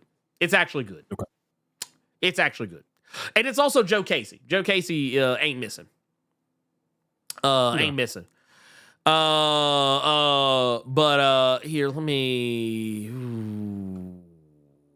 Here, let's see. Here, actually, let's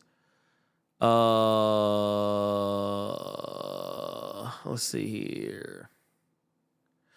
Oh, and here's the thing, and so this is the funny part right here. I actually only just recently started seeing Blood Squad 7 hit comic shelves in my local shop. Like, I think they were kind of doing the same thing they were doing at Power Company, like only ordering like a couple here, there, whatever. But I've actually started seeing more people picking it up at the shop by my house. I think that's my shit right there. That's what I'm saying. If you want to read a book that is kind of like old school 90s Image Comics, but you want a better quality of writing, that book. Okay. That book. Local Man, like kind of same, obviously not the exact same because we're talking about completely different writers, but like kind of similar-esque vibes as oh my god, as a Local Man. Okay. Kind of similar vibes, not exactly the same. But yeah, I highly advise. Go check it out. God damn. Okie dokie. Oh, Jesus. Director of Shield strikes again. Director of Shield. I mean, you know, I'm not gonna hold you. I'm kind of glad because, man, I don't even want to tell you how much I had to pay for that new processor. That's why I said earlier when I said that that I was sick, but for a different reason. Yeah. My wallet is sick. Oh, so you back on Star Command right now? You're not on your other one? No. I'm waiting on the other one to show up. Got you. I'm waiting. So basically, what's happening is, because even they felt bad. They were like, "Yeah, man, like we don't even really want." They should have. Yeah, they should have. Well, it's not even really 100% their fault because it's actually Intel's fault. Mm-hmm. So I don't, and I actually you know what? Let's take this opportunity. I want to make a little PSA. We're doing a little PSA.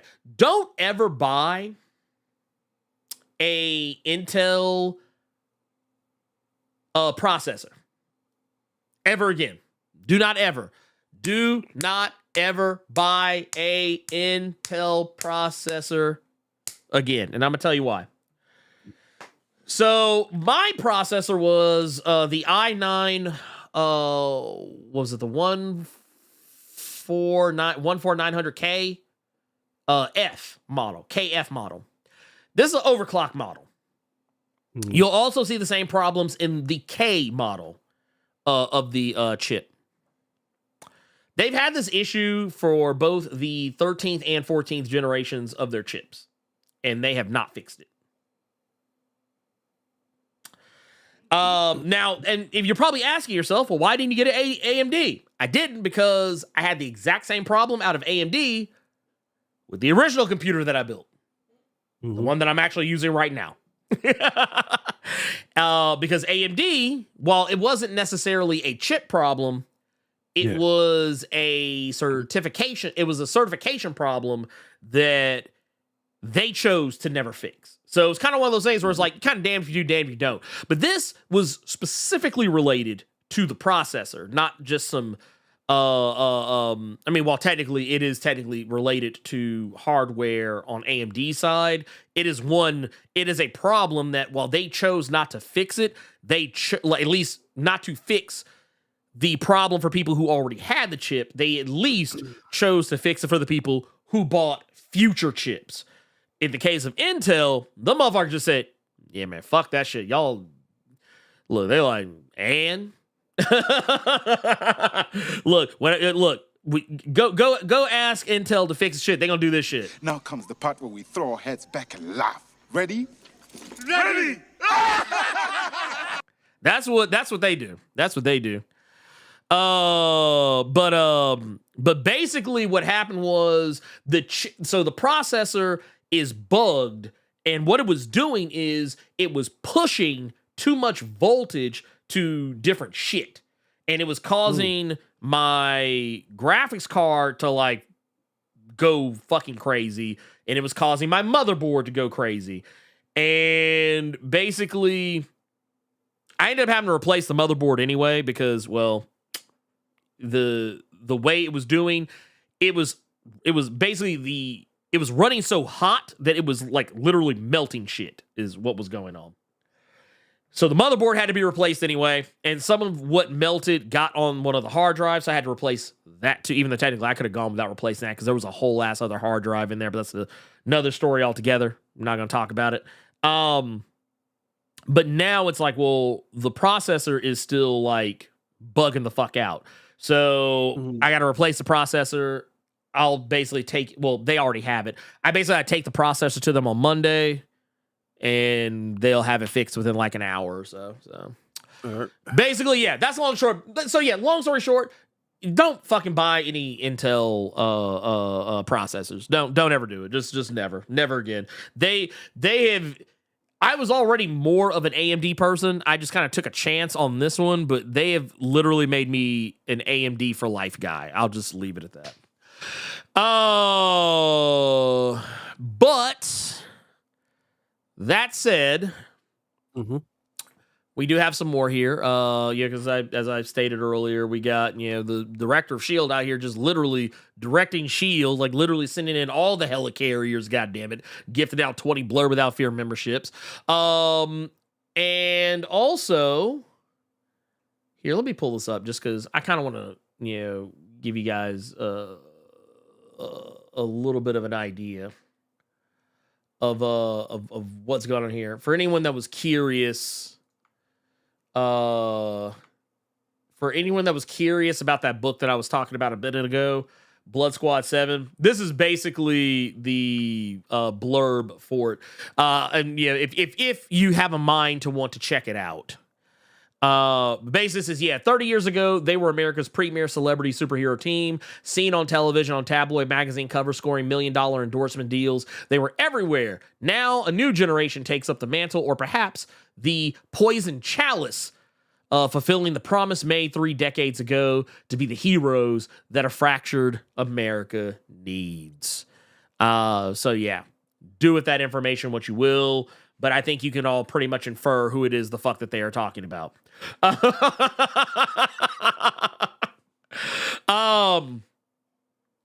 yeah, that said, it is very much as Leadex once said, it's very much like, that's why I said, if you don't read that Rob Liefeld shit, read Blood. And here's the thing, Blood Squad 7 has a trade out right now.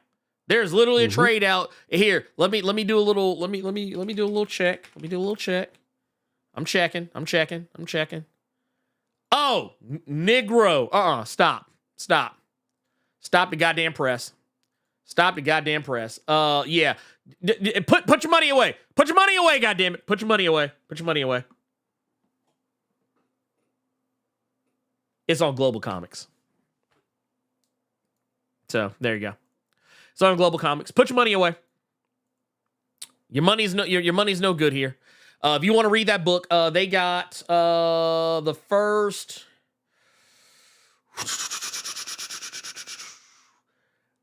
They don't have. Now, here's the thing: Global Comics doesn't have all of it. They have the first 4 issues of it, and to my understanding, there are I think 6 or 7 now. I think. Yeah, and I think there's also like I also love how they did a strike file. They even did a strike file issue one shot. It was fucking amazing. But yeah, that's why I always say, yeah, you want to fucking read Youngblood? Go read Blood Squad 7. Way better.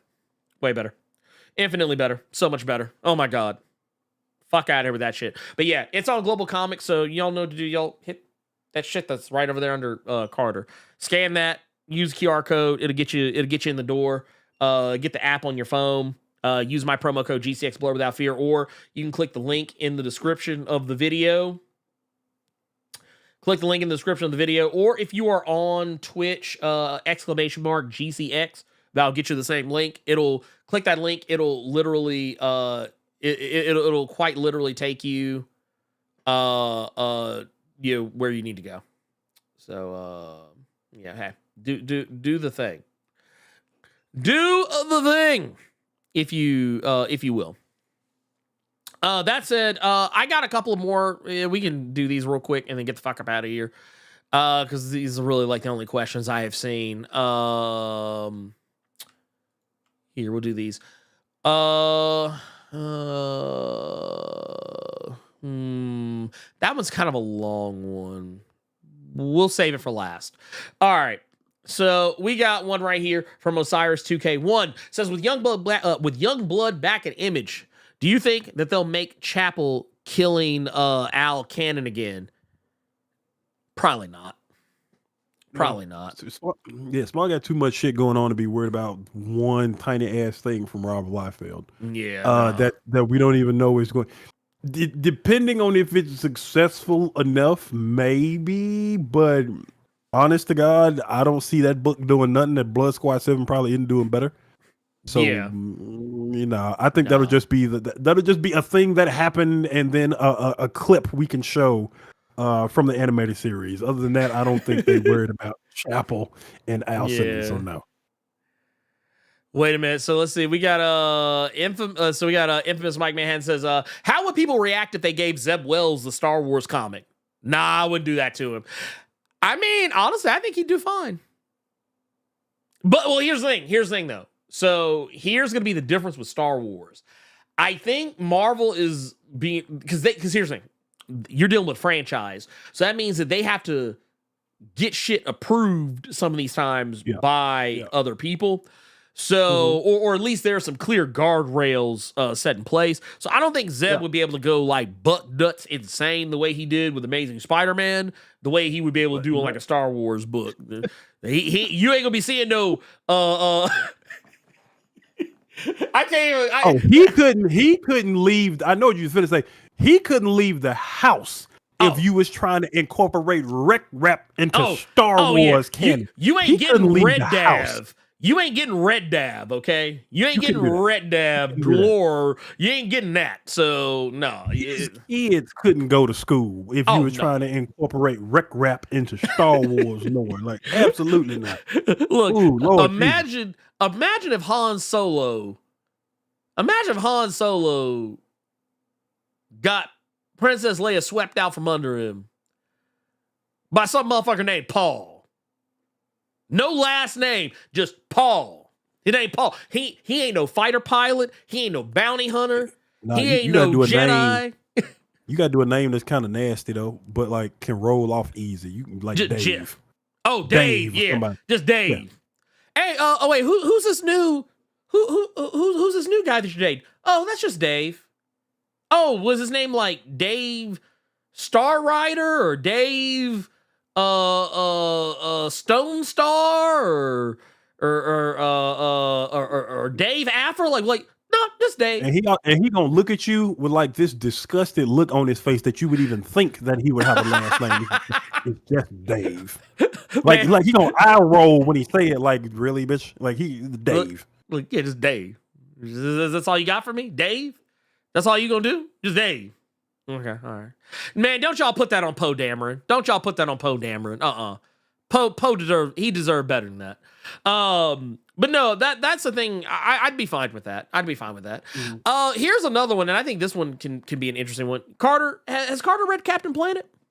I read Captain Planet ages ago. Yes, he did. I enjoyed it.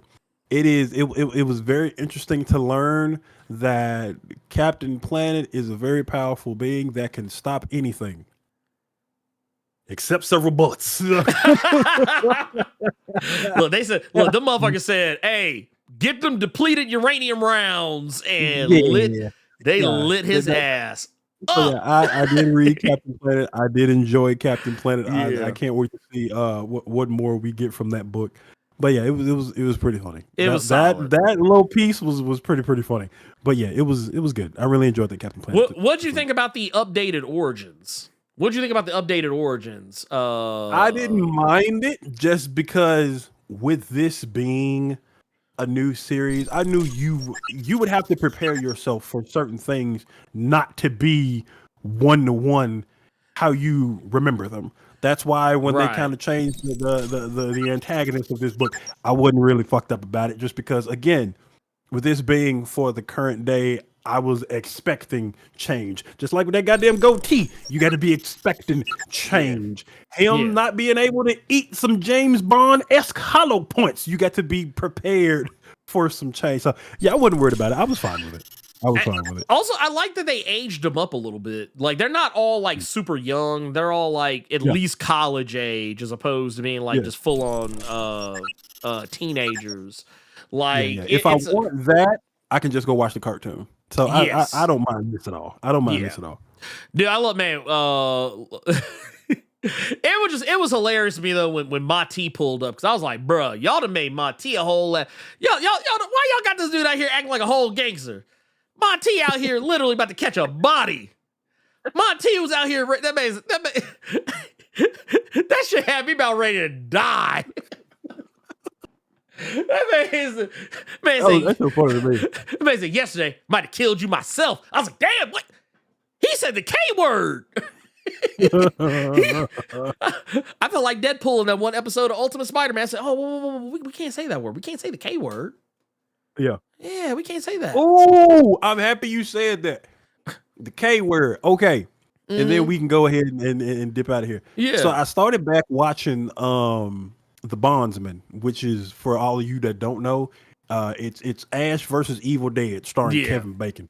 So I'm on an episode right where this cheerleader gets got by a demon, and she real deal, like, she's a bad person, and she's doing this whole thing about making this TikTok crime because this girl did her dirty, but she's actually lying. She wants the girl's boyfriend to dump her, and she's probably gonna be so distraught. I guarantee you, she's totally gonna unalive herself. She actually said that in the goddamn episode. She's totally gonna unalive herself. So now we go into horror series where we got these women talking about unaliving somebody. That's she not on camera. She is on the phone with her other mean girl homie. I wouldn't be surprised if she unalived herself. And then she got drowned in the bathtub with hot water. But that's what we doing now. That's just fucking hilarious to me. She unalive. She's totally gonna unalive herself. Oh my God. I swear. So no, we did not miss it. I haven't ended it yet. So we will here in just a moment. I'm going to answer this last super chat, and then we will reveal the winner, and I will tell y'all who gets it. So you still got time to enter if you haven't done so already. You still got time. The time it takes for us to get through this super chat. Levesto Samurai with the 5 says, I just wishing everyone happy weekend and happy Mother's Day to all moms out there. Goddamn right. Matter of fact, here, let's do this. For all the moms.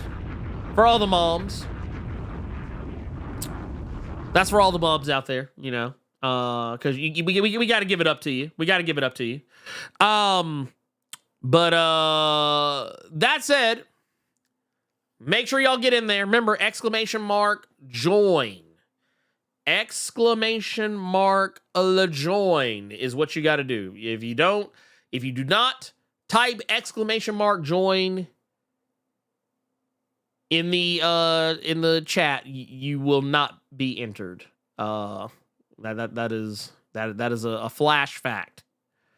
That is a flash fact. So yeah. If you're gonna do it now. If you're gonna do it now.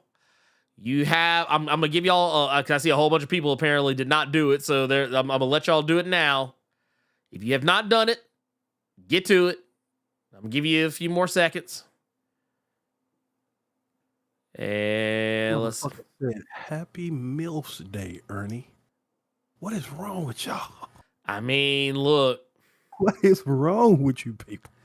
I mean, hey, I respect it. I respect it.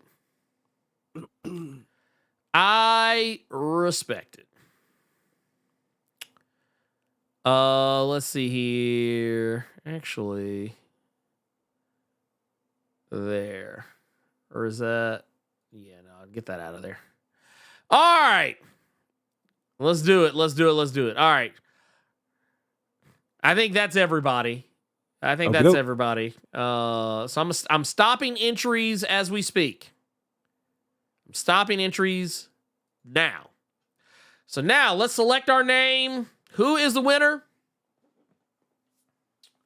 of thisy here? Yeah. The Power Company Recharge #1, cover A. Cover A. Let's see. It will be none other than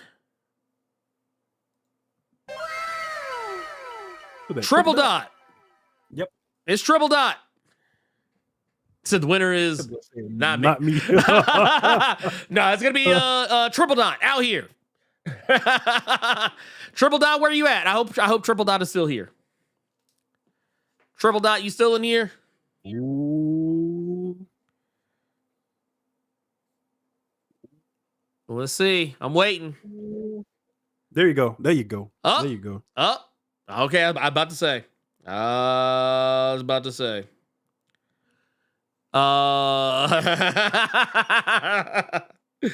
Okay, so I got my winner. So look at this. So I just to recap. I got Triple Dot getting a cover A for Power Company Recharge #1. Also got Deck It Out getting one as well. Because they gave us the funny. We've also got Nerd Large picking up that Josiah cover, which I got right here. Right there. And we also got Bird Nerd with the Vixen cover. See, I wrote all this shit down because I would have fucking forgot.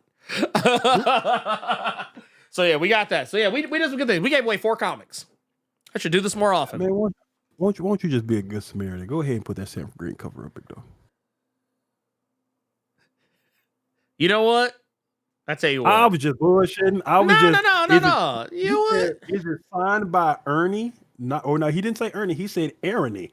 Is that your female doppelganger? Ernie? Maybe. I mean, I guess. But I will say this much. You know what? I'll tell you what. You know what, man? Because I'm gonna be mad if I don't win. You better put that motherfucker down. You've already done enough, sir. Man, this is. You didn't even plan on giving the 4 out like that. I really didn't. You know what? So, put that down. I tell you what. No. I'm gonna tell you what we're gonna do. I'll tell you what we're doing. We're gonna set it up. I'm gonna set it up. God, man, this one's so pretty too. Yeah. I wouldn't. I wouldn't personally. I already gave out 4 to the people. I tell you what, y'all. We're gonna do it. Inverted doppelganger. Irony. Oh, damn. Look, we're gonna do it, and but before we do it, Bye.